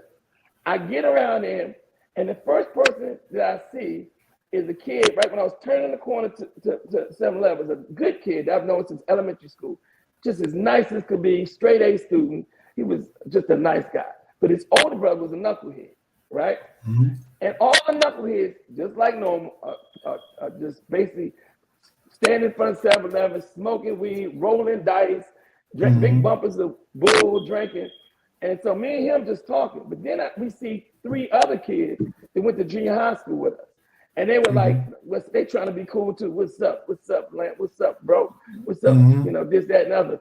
And I was like, hey. So I know these guys. And I'm an athlete. So I ain't had to worry about being soft or anything like that. They know not to mess with me. But the guy that I was with, he was he wasn't soft in a sense. He's just sweet, nice, quiet, and studious, right? And again, I known him since elementary school, so I didn't care nothing about all that. I'm not front. I'm coming to get some Kool-Aid and some cigarettes and get back home. When I get home, So as the three that was kind of like knuckleheads and went to junior high trying to be like the big boys, they were sitting there rolling dice and stuff. They trying to act like they with them. I go in the store and get what I was supposed to, and I come back out. And these two guys walked up to us, never forget this, and said, yo, Slim, you know what Tanya such and such live? Like that. It was two guys that got off the bus, three guys that got off the bus. And the cat went to high school with, yeah, we know her. You go up here and you make this left, this, that, and the other, right? And I never forget this. And when they walked off, the three guys that went to junior high school, the other older guys were still rolling dice and drinking. They said, let's go rob them, like that. And I was like, what? They said, let's go rob them. And I said, yeah, let's go. The three guys, they said, come on, Lance, you and Mike, y'all come with us, right? I was like, I ain't going. I got to take these Kool-Aid back to my father. He killed me. I'm gone. I can't do that. I'm not going. And so Mike is nice when he said, but, you know, come on, Mike. And Mike walked. I said, Mike, don't go with them. He went with them. So they go up the hill, and I paid no attention. And I just walk on home, deliver the Kool-Aid, this, that, and other to my parents. And not even 30 minutes later, dinner was ready, and we sitting at the table. And we was a family. We ate with a television in front of the dinner table, right? As we eat, the news comes on. It's a flash. There have been 2 murders and 1 kid mortally wounded from a robbery that happened in Suitland, Maryland. I'm like, turned around and looked at TV. And they caught one of the suspects, and it was Mike, the sweet guy. The guy was really nice. Yeah. And they had him, he was crying, and he didn't have the other ones yet. And I had to look at my parents and know, see if they knew I knew those guys, because they don't know. I just saw them 35, 40 minutes ago, right? Right. And I thought about it. These guys, they showed them on TV because all 3 of the guys ended up dying for the gunshot wounds, right? But these guys ended up getting life in prison, right? And they were kids. They got life in prison. And one of the guys, the sweet guy, just got the nice guy. He got let out. He didn't do anything. He just walked with them. That's all he did. He walked with them. He just got out of jail about 2 years ago. Wow. You know, and he went crazy in jail because his brother, who's now not a bad guy anymore, he's older. You know how to grow up and catch yourself. Send me pictures of him. He was in a wheelchair and he was moving. He went insane and just really nice. And I saw him from the last time I saw him was when we was in the 9th grade. And the next time I saw him, he was like all old. And then when they finally let him out, which was 2 years ago, he dropped dead a week after he got out, right? So I thought about it. I thought about it. What my father was teaching me, he was like, he told me, he said, look, I don't care if you know you're not going to do nothing. But if you hang around people like that, you're going to be like that. You with me? Yeah. Just leave those guys alone. Don't stick around. I thought, if I would have walked up that hill, it would have changed my life. You feel me? Yeah. I've been right with them fools, right? But I didn't. So that point from Morgan on to you getting the job and all that, when did it come about? Just walk through us up until the whole idea of Carolina Kitchen coming into play. Okay. That period, what did you face? What were the challenges? What were the obstacles for you to finally come to about where you become a CEO of Carolina Kitchen? Okay, what happened was this. First, I got that job that I told you about, and I transferred that job home because my grandfather died, and I worked at one in this area, in the Lanham area, the same company.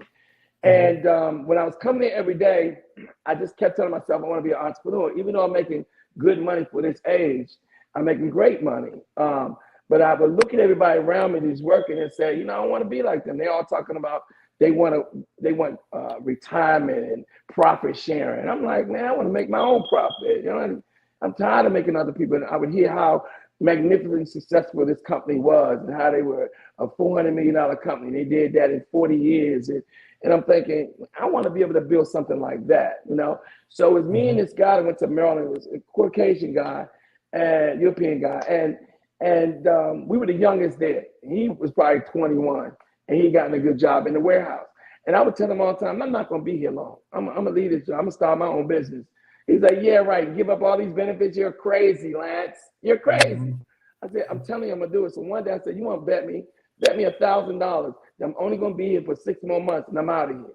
I said, matter of fact, bet me $2,000 that in 6 months after that, I'm going to drive up in a BMW 7 Series. He said, oh, bet, let's bet. So we bet, and in 3 months, I was gone. I started a car wash business, and I quit, right? But I gotta admit, cold water and a black man don't go together. You know, when it got real cold and the brother felt that cold water and I was washing cars, and the only good experience I had from that was I remember going to Wife and Blow, putting them up my flies on nice cars at Wife and Blow, and this guy got a convertible Benz. It was cold outside, and he had a hoodie on. It was about to start raining, but I said, I wash cars. I'll come to your house. And he said, give me a card, and I gave him the flyer, and he took his hat off right when we got in the mall. I said, wait a minute, aren't you Ted Koppel? He said, you got it. And he ended up being my first customer, right? Wow, Ted Koppel. Wow, I was watching cars. I was doing that, and I ended up stopping that. So after stopping that, I needed a job. And so I did the same thing. I put resumes in, saying all this stuff, and I ended up getting a job at Mary Steak, driving a tractor trailer. Now, granted, I didn't even have my whatever license to drive a tractor trailer. To this day, I don't understand why they let me come in and drive a tractor trailer. But they trained me for 3 weeks, and I looked at this guy when he said, well, today you're going to drive. This is after we was out in the field. And my territory was in Baltimore. And I'll never forget, he got out the truck and said, you get on this side. And we were downtown Baltimore. And in my mind, I remember a little young lady another young lady, somebody I dated, said, hey, Lance, you're driving this big truck? And I was like, yeah, I'm driving it, yeah. And she said, oh, wow. How long you been working? I said, I just got this job. Okay, great. And I'm thinking to myself, it'll be somebody to witness me kill about 45 people because I don't know how to drive this big truck. And I had to fake it until I make it. I had to put that thing in again. I was jerking. He said, you sure you know how to drive? I said, I'm going to be honest. I know I'm going to get fired. I don't know how to drive the truck. He said, what? So he was nice enough to jump back on the other side and took me when we finished the route, took me to a big parking lot and literally taught me how to drive a truck and told me, now that I taught you that, drive it all the way back to the warehouse. I did that for I'd say about another 5 weeks, and I actually learned how, and they found out I didn't know how to drive the truck and I didn't have the right license, and they let me go. So after doing that, what I did was, I said, you know what? It was a guy that went to Morgan. You probably don't remember. He came before you. His name was Big Louse. And he was having these big parties in D.C. And it was beautiful people from Howard, it was awesome. And I said, well, you know what? Vic is giving some really nice parties. I'm thinking to myself, and he went to school for dentistry too. I said, Vic can do it. He was older than me. I said, Vic can do it. I can do it. So I invited like about 30 people to my apartment because I had moved out from my grandmother. And the only reason I moved out with her, because after I was living there for 3 weeks, I brought a young lady home around 6 o'clock. He said, Junior, nice young men don't bring young ladies home after 5 o'clock. I said, oh God, I gotta move, you know. So I ended up getting my own apartment, right? And so I invited 30 people, and most of the people were young ladies, and about like about 8, 9 guys, right? I said, we're gonna start this company, and we're gonna get function, we're gonna get parties, we're gonna get the best parties in DC, and it's gonna be awesome. We're gonna give a free party. That's when we're gonna start it off. We're gonna give a free party. We're gonna invite everybody there. And ladies, y'all cook fried chicken, and we're gonna get kegs of beer. Guys, right around about 12:31 o'clock, we're gonna take our shirts off, and we're gonna be dancing through the crowd. That's what we used to do with IOs. So I was just mimicking that. And we're gonna take our shirts off. We're gonna start the solo train line. Everybody gonna talk about this party. And at that party, when it ends, I don't want it to end till the sun come up. And when the sun comes up, we're gonna have flyers for our first pay party. And that's what we did. And that brought on Positive Force Productions. So I started that. Then from that, they became so successful, I started promoting concerts. So I started giving concerts, you know, all over town. So I'm gonna be honest with you, sir. It became more fun than it was about making money. You with me? It became so much fun. And it's something, even at a young age, something told me that it's just too much fun, you know? I need to do something more solid. You with me? And not that I wasn't making money, but you're not gonna become a millionaire, you know, having parties. You know, you make some money, you have a bunch of fun and girls and this and that. So one day I just said, I'm stopping cold turkey. I'm gonna do something different. And the way I came up with that something different, I was on a date. I was down in the basement waiting for the young lady. Her and her little brother stayed in the basement. Never forget this. And I'm sitting in the basement waiting for her. She stayed on one side of the basement, he stayed on the other side. The kid must have had 400, 500 pairs of tennis shoes, and none of them looked dirty. I'm like, what in the world?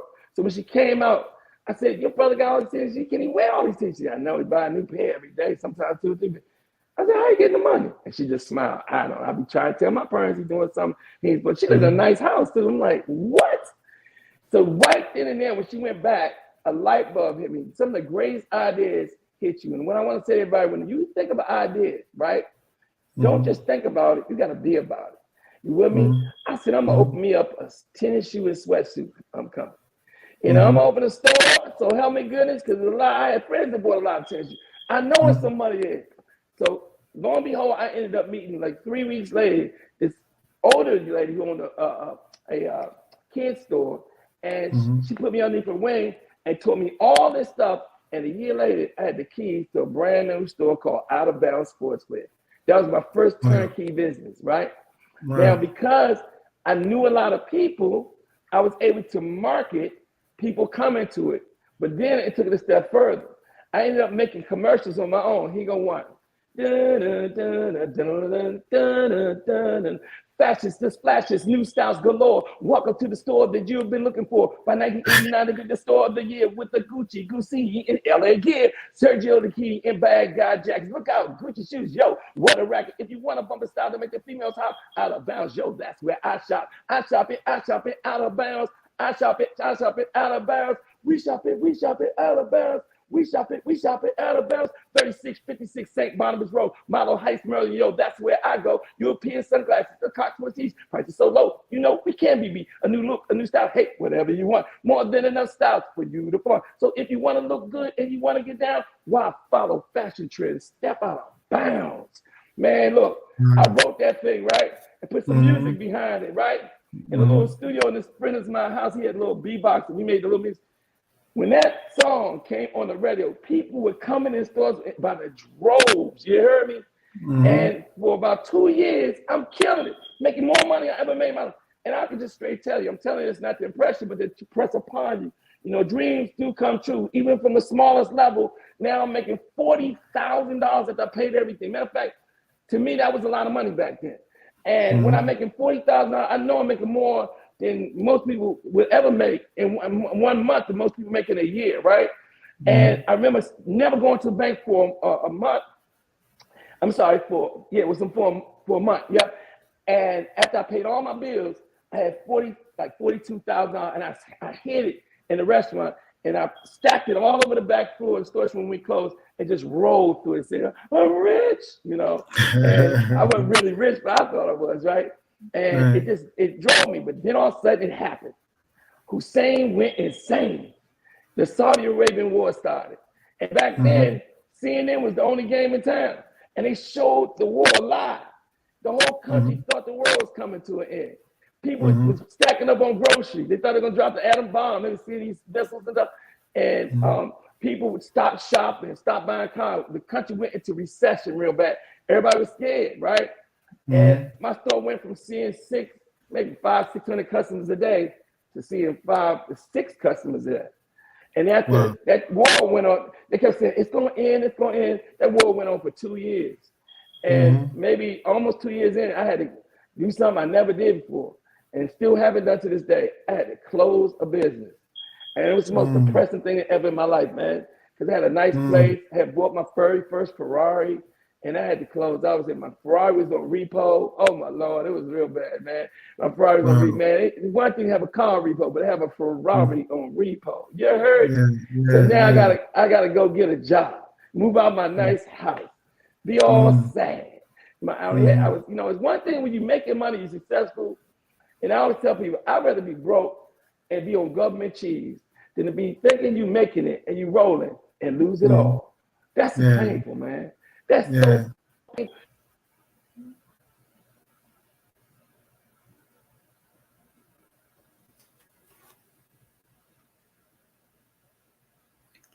Wow, we're talking to Dr. Lance London. He's just given his journey and his story. His phone may have went out. Let's see if he'll sign back in.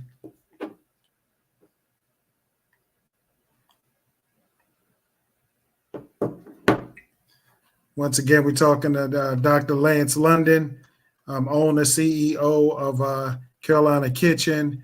I hope he doesn't go out where we won't not able to touch base about the new restaurant, the new location. Let's see if he'll sign back in.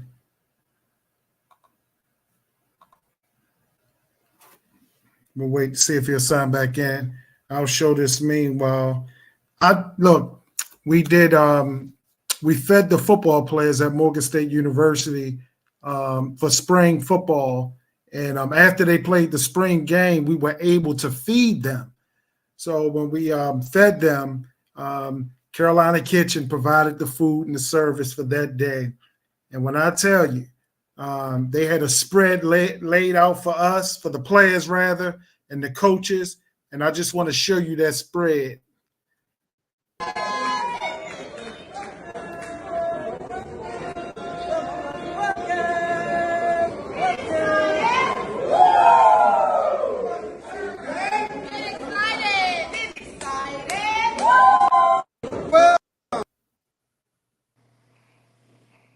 Can you hear me now? Yeah, I was just showing everyone the spread that you laid out that day. Yes. Man, you know, I would love to have you on another forum, man. People need to hear this, especially young people. So I see why you in the motivation speaking business. Could you quickly go to, because we're running out of time, to the point of the whole vision of Carolina Kitchen. Get into that, and then let's talk about the new location. Okay. Jumping over the marketing and sales business, jumping over me becoming a national director for a $1 billion company, and going on to make 6 figures a month, right? Which is crazy. And we lost that contract, and then I had to find something else to do. We went on to actually sell door to door. I started a company with 60 sales reps selling door to door. I saved up enough money, and something just kept sticking with the restaurant thing. The restaurant thing kept sticking with me. And one day in my building where my marketing firm was, it was a restaurant available, been there the whole time empty. And I went to the owners and said, can I take this location and start something that I'm real interested in starting? Little did he know that I had met the owners of another national chain. Just say Market was on the end of it and Boston's on the front of it. I met some of the owners of that company, and they gave me brochures when they only had a few locations when I was on the plane. It's called Boston Chicken Example. And I was real interested in starting, but I didn't have the money. And they said it needed $600,000. But about a few years went down the road, no more inline centers. That means no more strip centers. You got to do freestanding buildings. They say you need $2 million now. The greatest revenge is to become successful. So I worked real hard. And when I started making money, I asked, can I take this space? I got a concept in my mind. And I told the guy, the name of it is the Carolina Kitchen. And the owner of the building said, you know, that's a good concept. I'm going to give you a shot. And so he gave me an opportunity. And when you have more time, I'm going to tell you funny stories how we got to this point. But I never forget not knowing nothing about the restaurant business, nothing. I was all on aggressive ignorance. I knew my grandma, that same grandma came home from college, she could cook. Her name was Ma Pearls. You see her name on the menu, Ma Pearls, right? She came in the very first day, but she was almost 88, 89 years old, almost 90 years old. She could barely walk, but she can cook. But I could cook too. Because when I was at Morgan, that's how I met young ladies. Hey, how you doing? What's your name? Kim? Hey, I'm Lance. I'll cook you dinner. That was like my second line out of my money. Like, what? You know, these oodles and noodles? Oh, yes. I cooked the fried chicken, macaroni cheese. They're like, you didn't make this? Yes, I did. So I had been cooking for years, and I cooked at home for my brothers and sisters. So I knew how to cook. So I got in there, and I made a menu, and I knew what I wanted it to be. And I wanted to make a Southern cuisine restaurant. I designed it and built it. I didn't even have the licenses to build. I just put some paper on the window and got in with saws and got somebody to help me. We was in there for like 6 months building that place. And it's a small place. It was about 2,500 square feet. And I let her go. When I used my marketing, I told my team, I had a sales team upstairs. I gave everybody these little small questionnaires. If a restaurant was open in downtown Silver Springs, it was in, what would you like for it to be? Asian? Would you like for it to be fried chicken? Would you like for it to be hot dogs, hamburgers? I asked all these questions. Or Southern cuisine. Southern cuisine went up. What colors would you like to see your restaurant? Blue, yellow, this, red, yellow went up. You like food baked, fried, grilled? Grill went up. What restaurants are you freaking right now at lunchtime? McDonald's went out. I remember this. And we went and got over 10,000 questionnaires, and I would pay $30 to the sales rep. They got the most questionnaires every day filled out, and they better be correct. And then 2 weeks before we opened, I had my secretary, who still works for me today, to this day, called those numbers and said, "Hi, did you, Mr. Smith, you called? Did you take a survey in downtown Civic Center?" "Yeah, you did." "I tell you what, the grand opening day is on the 15th. You come, you're going to get a free beverage and 10% off your meal." The first day that I opened up, it was over 150, 200 people stayed in line, and the line never stopped. I got a video footage of it too, that first day, right? And I was so nervous that when we opened the door, I didn't know what I was doing, but when we opened the door, the food was out.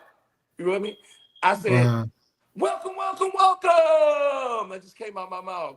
And when the person went through the restaurant, I went, "Thank you for coming, see you tomorrow." We still say that to this day, right? And I never forget, we was 5 minutes opening late, and the first customer was a black lady who never let us forget. "I'm the first customer at the Carolina Kitchen," right? When we came, she went, "It's y'all 5 minutes late. Must be black people to own this." I never forget that. I said, "We in trouble." That's when I went, "Welcome, welcome, welcome," right? And let me tell you how much I did not know, right? That's it. Yep. That's it. You see? Yep. Yep. I just wanted to show everybody. Right? You still say it to this day. Yep.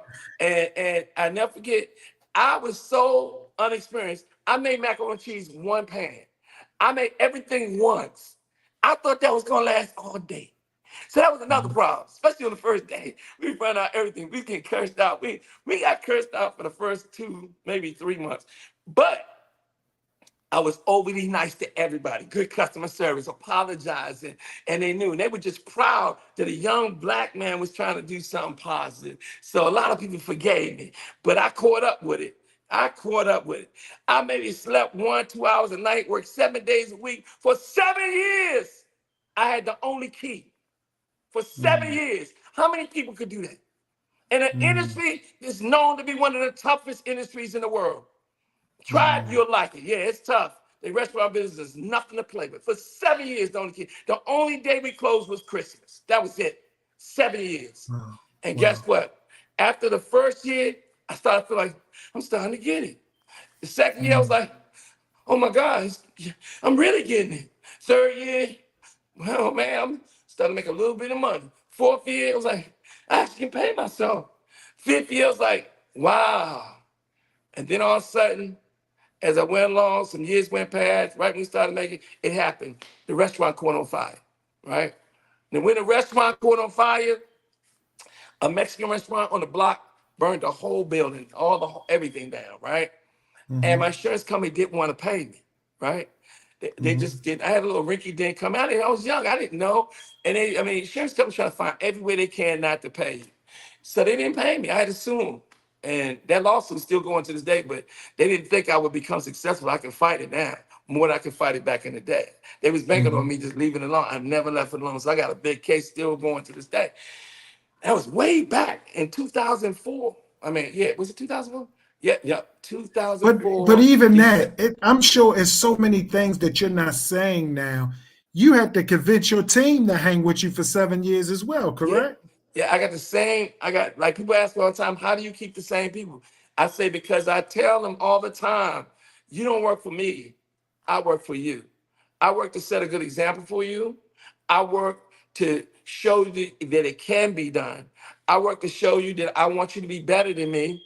And guess what? At the end of the day, because of that, they know that you're part of a team with a vision. And our goal is to become $1 billion operation.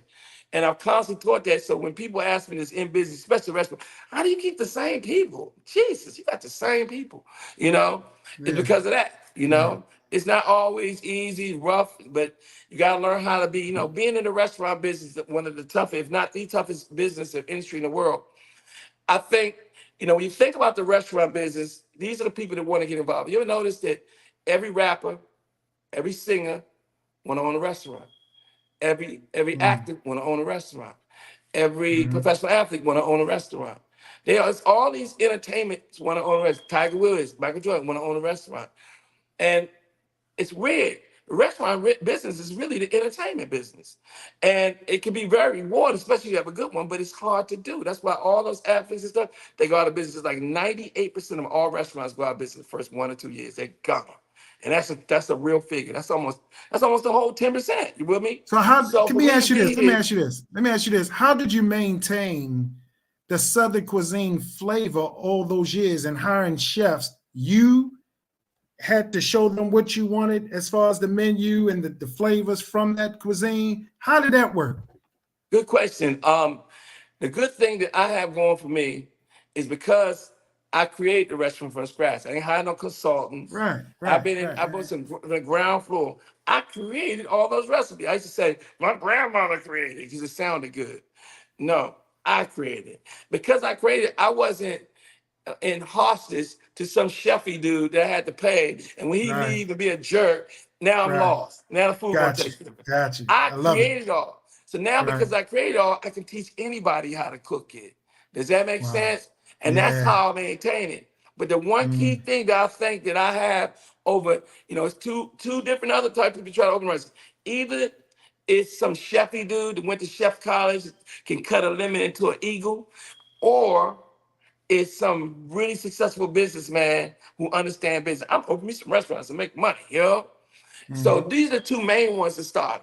Of course, a lot of mom and pop ones, whatever, but these are two main ones to try to get big. But see, they fail too. Why? The chef guy understands how to cut a lemon into an eagle, but he don't understand business.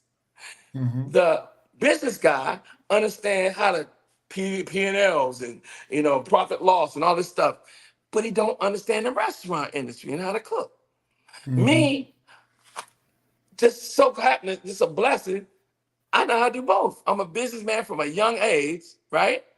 And I know how to cook. And then I learned because I went to the school of hard knocks. What kept me whole, even through the struggle, was my ability to communicate and motivate individuals to see more of themselves than what they were. And so you literally, you're literally self-taught in this business. Yes. That's crazy. Everybody was afraid to teach me because when they would meet me, they'd be afraid. I ain't teaching him nothing. It's hard. That's all I got from everybody. So I just got in there from the ground floor, from the dirt, and grew and learned it and nobody can take that from me. And that's why, no matter like for instance, during Corona, almost 38%, close to 40% of our restaurants went totally under. Man, we was thriving through Corona. We had lines. Man, Corona, I hate the fact that people had to pass away, but Corona was really good for us. You with me? Because we created something that was Corona proof. You with me? Because I put that carry-out express in every restaurant, even my sit-down ones, which is ingenious. That's what's crazy to me. When I first experienced the restaurant, that's the word right there, experience. When I walked through those doors, I was in awe. My family was in awe. It was an experience.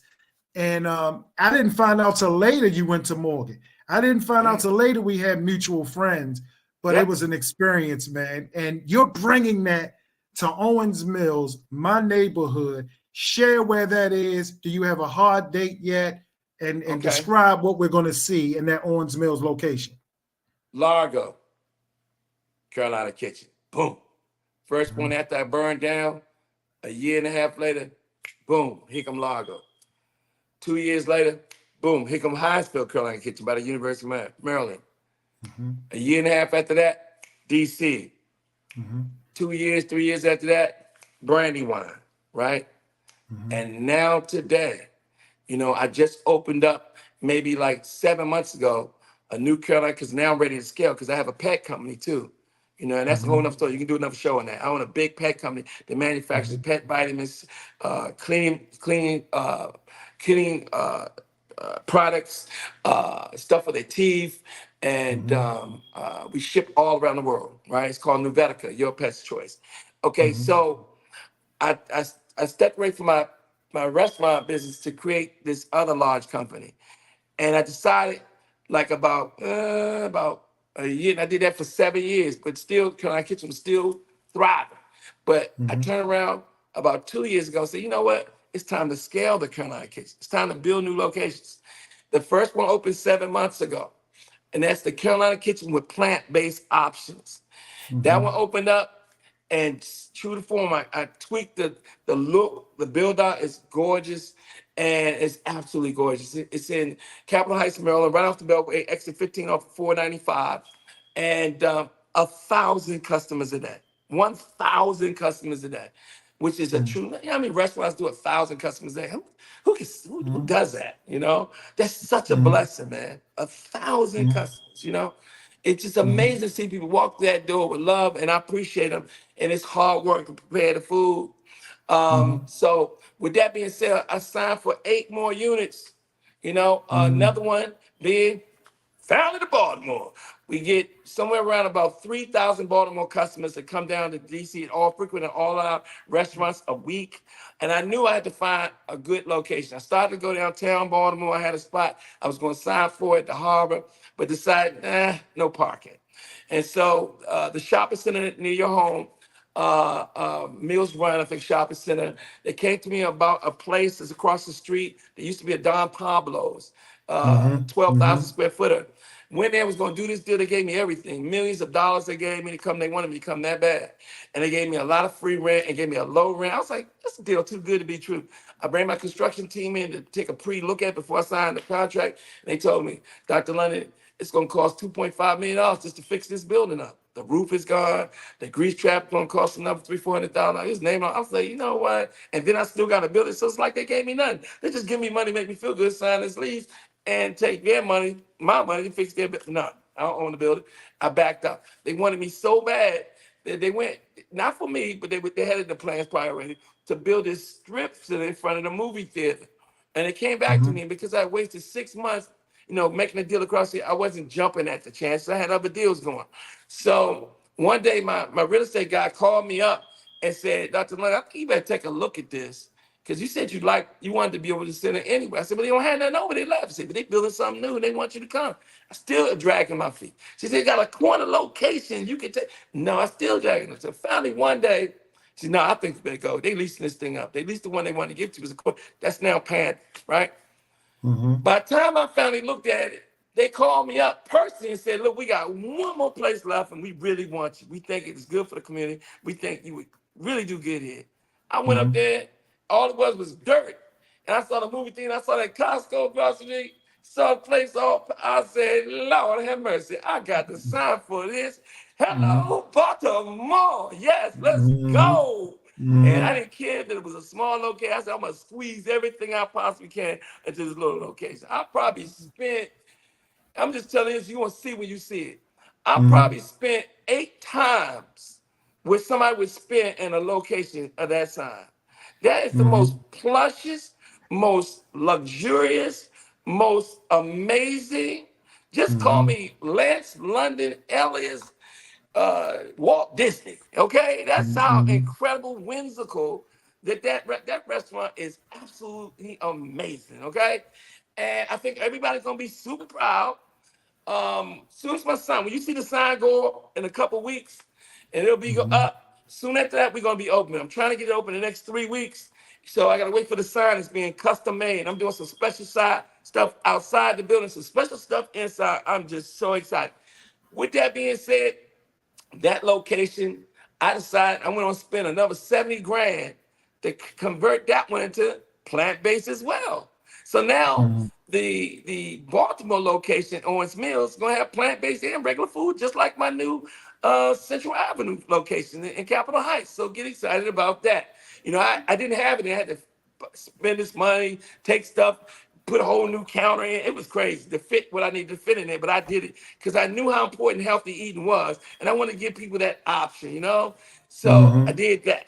So with that being said, I have another location that's being built right now. 2. I have 8 new ones, but I have 2 being built right now. One is coming after this one in Owens Mill. It's in Bowie, Atlanta, Maryland, called the Carolina Kitchen Sea and Soul. It's this beautiful Vegas-style restaurant. I bought a building and designed it, got built and put and constructed in Italy. It's on a ship now on the way. It's a big location, and it has a glass building with a roof. Push a button, and the roof opens up to the sun or the moon, and the walls open up. And the bar goes into the glass building outside the building, and the bar goes inside the restaurant too. So you could be sitting out in the glass building. I could be sitting in the restaurant, and we can see each other across the bar. You know. Now, what's exciting about it is this. It's a seafood market with crushed ice, so you can get fresh seafood and take it home, or you can get that fresh food that you pick. Give me those two. Give me those oysters. Give me some clams. Give me some mussels. Give me whatever you can order it right there. Take it home, or you can get it cooked. Or walk down to Express Carolina, this beautiful sit-down restaurant. It's just, oh my God. My ceiling in there cost $1.5 million. Wait till you see what it's made. It looked like a ship. The ceiling and lights. So all your restaurants you design? Yes, me. I have somebody that's an architect, but I design them and I do the interior decorate. So I cut that cost out because I do it.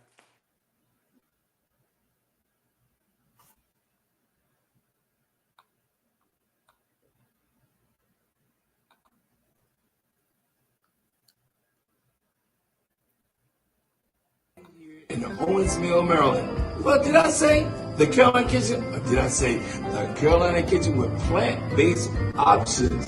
Express. That's right. We're right here. We're working very hard.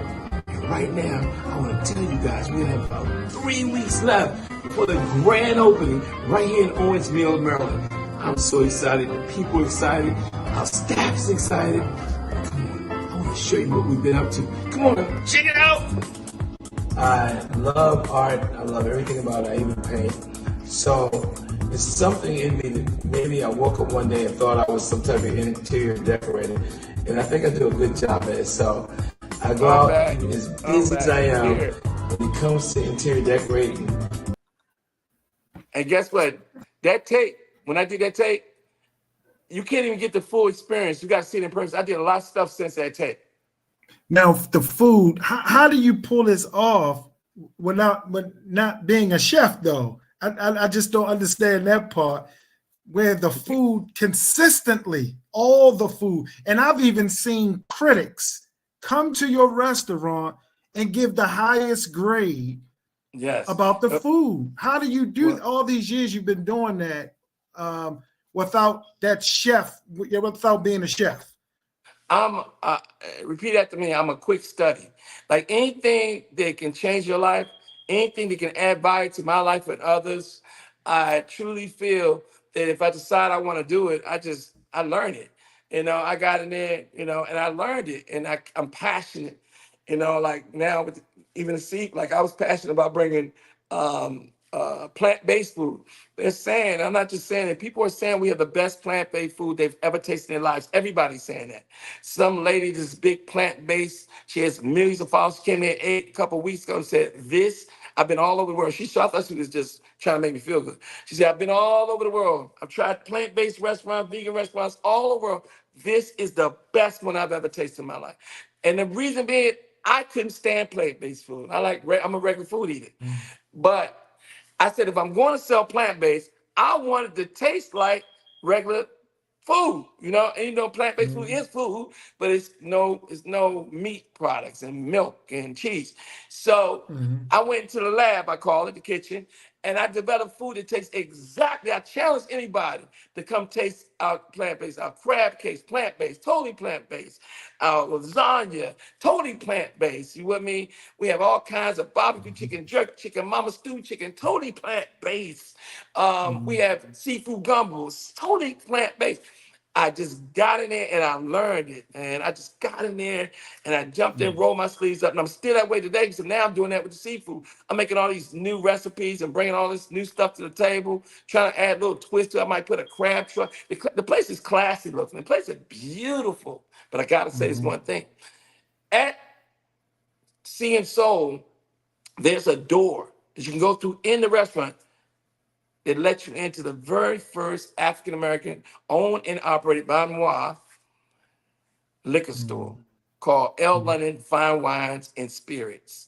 I own it. I created it, and it took me 3 years of lobbying on Capitol Hill in Annapolis, Maryland, because they stopped, put an ordinance, no liquor stores in Prince George's County because of crime back in the 80s. They stopped them. And the only people, I mean, there's a lot of other cultures that own them except African. We drank more probably alcohol than anybody in the county, but they don't let us own one. But I overcame that. And shook the right hands and went up to Annapolis and felt like I've been in Annapolis all my life. I didn't know probably 4 people, but everybody swore up and down they knew me because they knew me in the restaurant. Last night, can I take a picture with me? And all those politicians, which is hard to pass anything in Annapolis, especially about liquor. First time I went, I didn't go. I failed the first year. It didn't get past the first board. You got to go through 17 votes, 17 committees. The second year I went up there. I got 100% of the vote in every council it went to, and the bill, when the governor came out, by now is now law. Last Sunday, I didn't get one. I got 2 liquor licenses. One for CSO and one for another brand new restaurant open, 11,000 square feet, 12,000 square feet, called Ma Pearl's. That's my grandmother. Ready for it? Ma Pearl's, Louisiana Bar and Grill. Louisiana Bar and Grill. It is a beautiful restaurant, huge. It's in Upper Marlboro, Bowie area. It has a bar that spins. Every 30 minutes, you're going to be able to see the whole restaurant.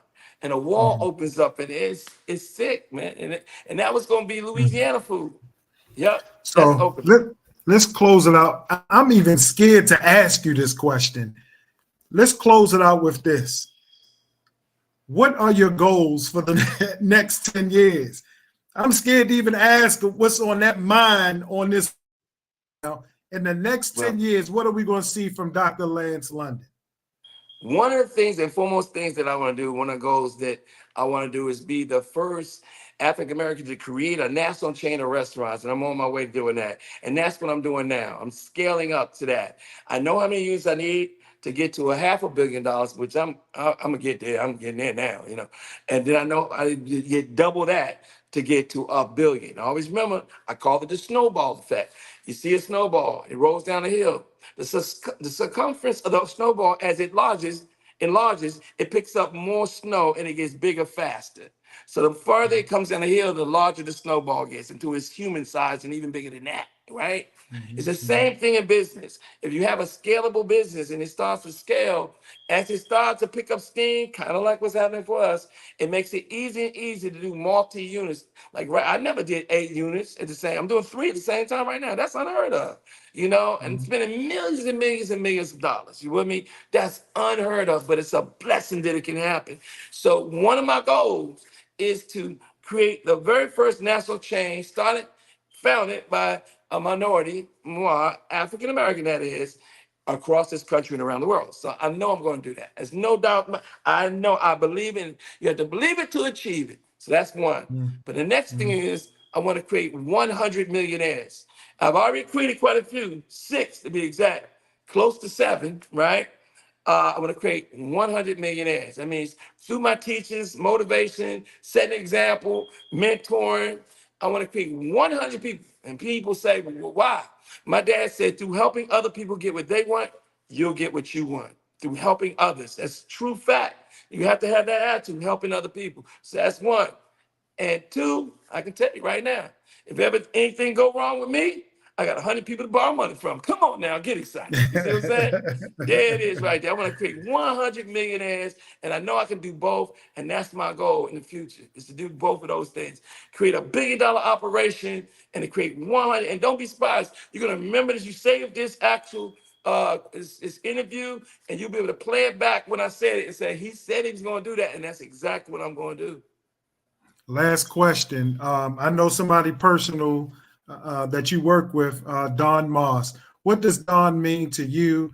I saw that you invested in her, even with a vehicle. I saw that live, and seeing you investing in your workers like that, man, it was just a blessing to me. But tell me about Dawn Moss, my friend. We walked on Morgan campus together. Yes, she's everything. I met her when she was 19, and I was a little older than her, not much. And found out she went to Morgan, and she basically at that time She hadn't won Miss Black USA yet.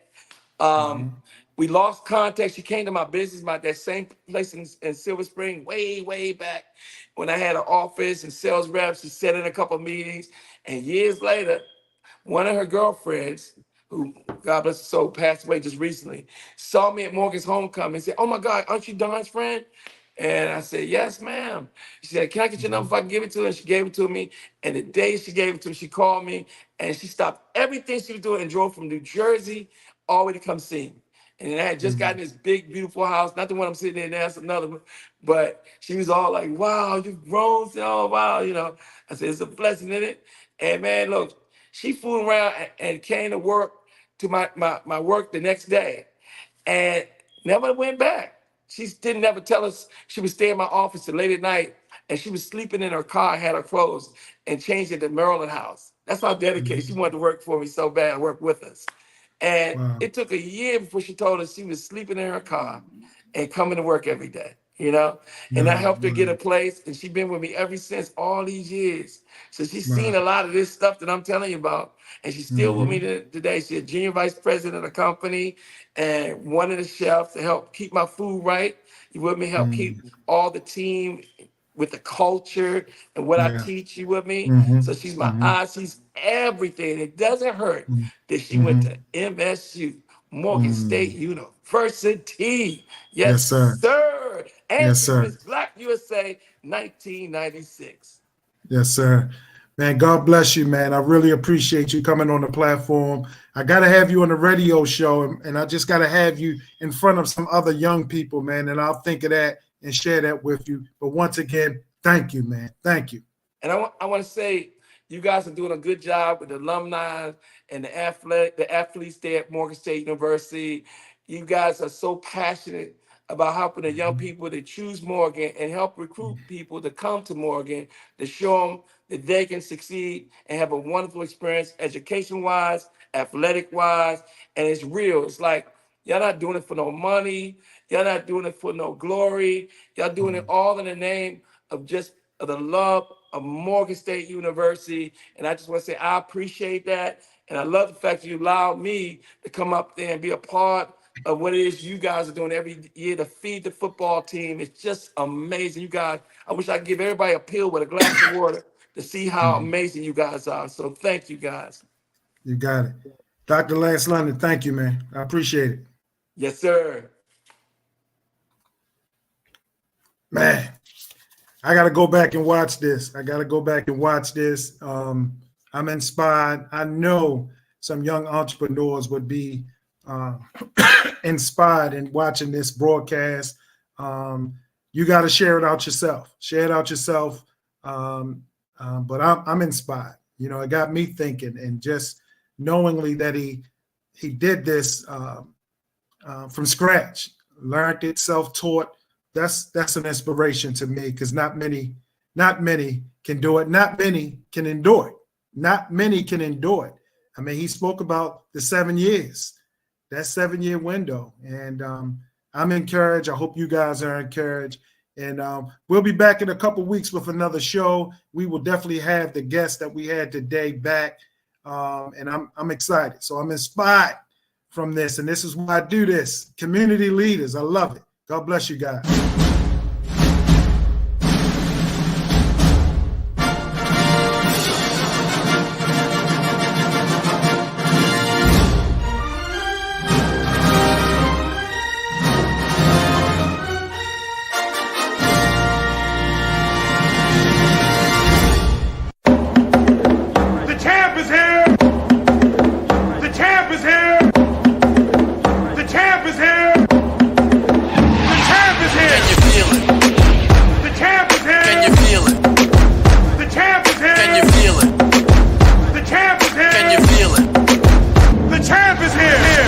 Savior. Box. This is a Glenny production. I have a dream. One day, this nation will rise up. I am the greatest. It's working. It's working.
seems like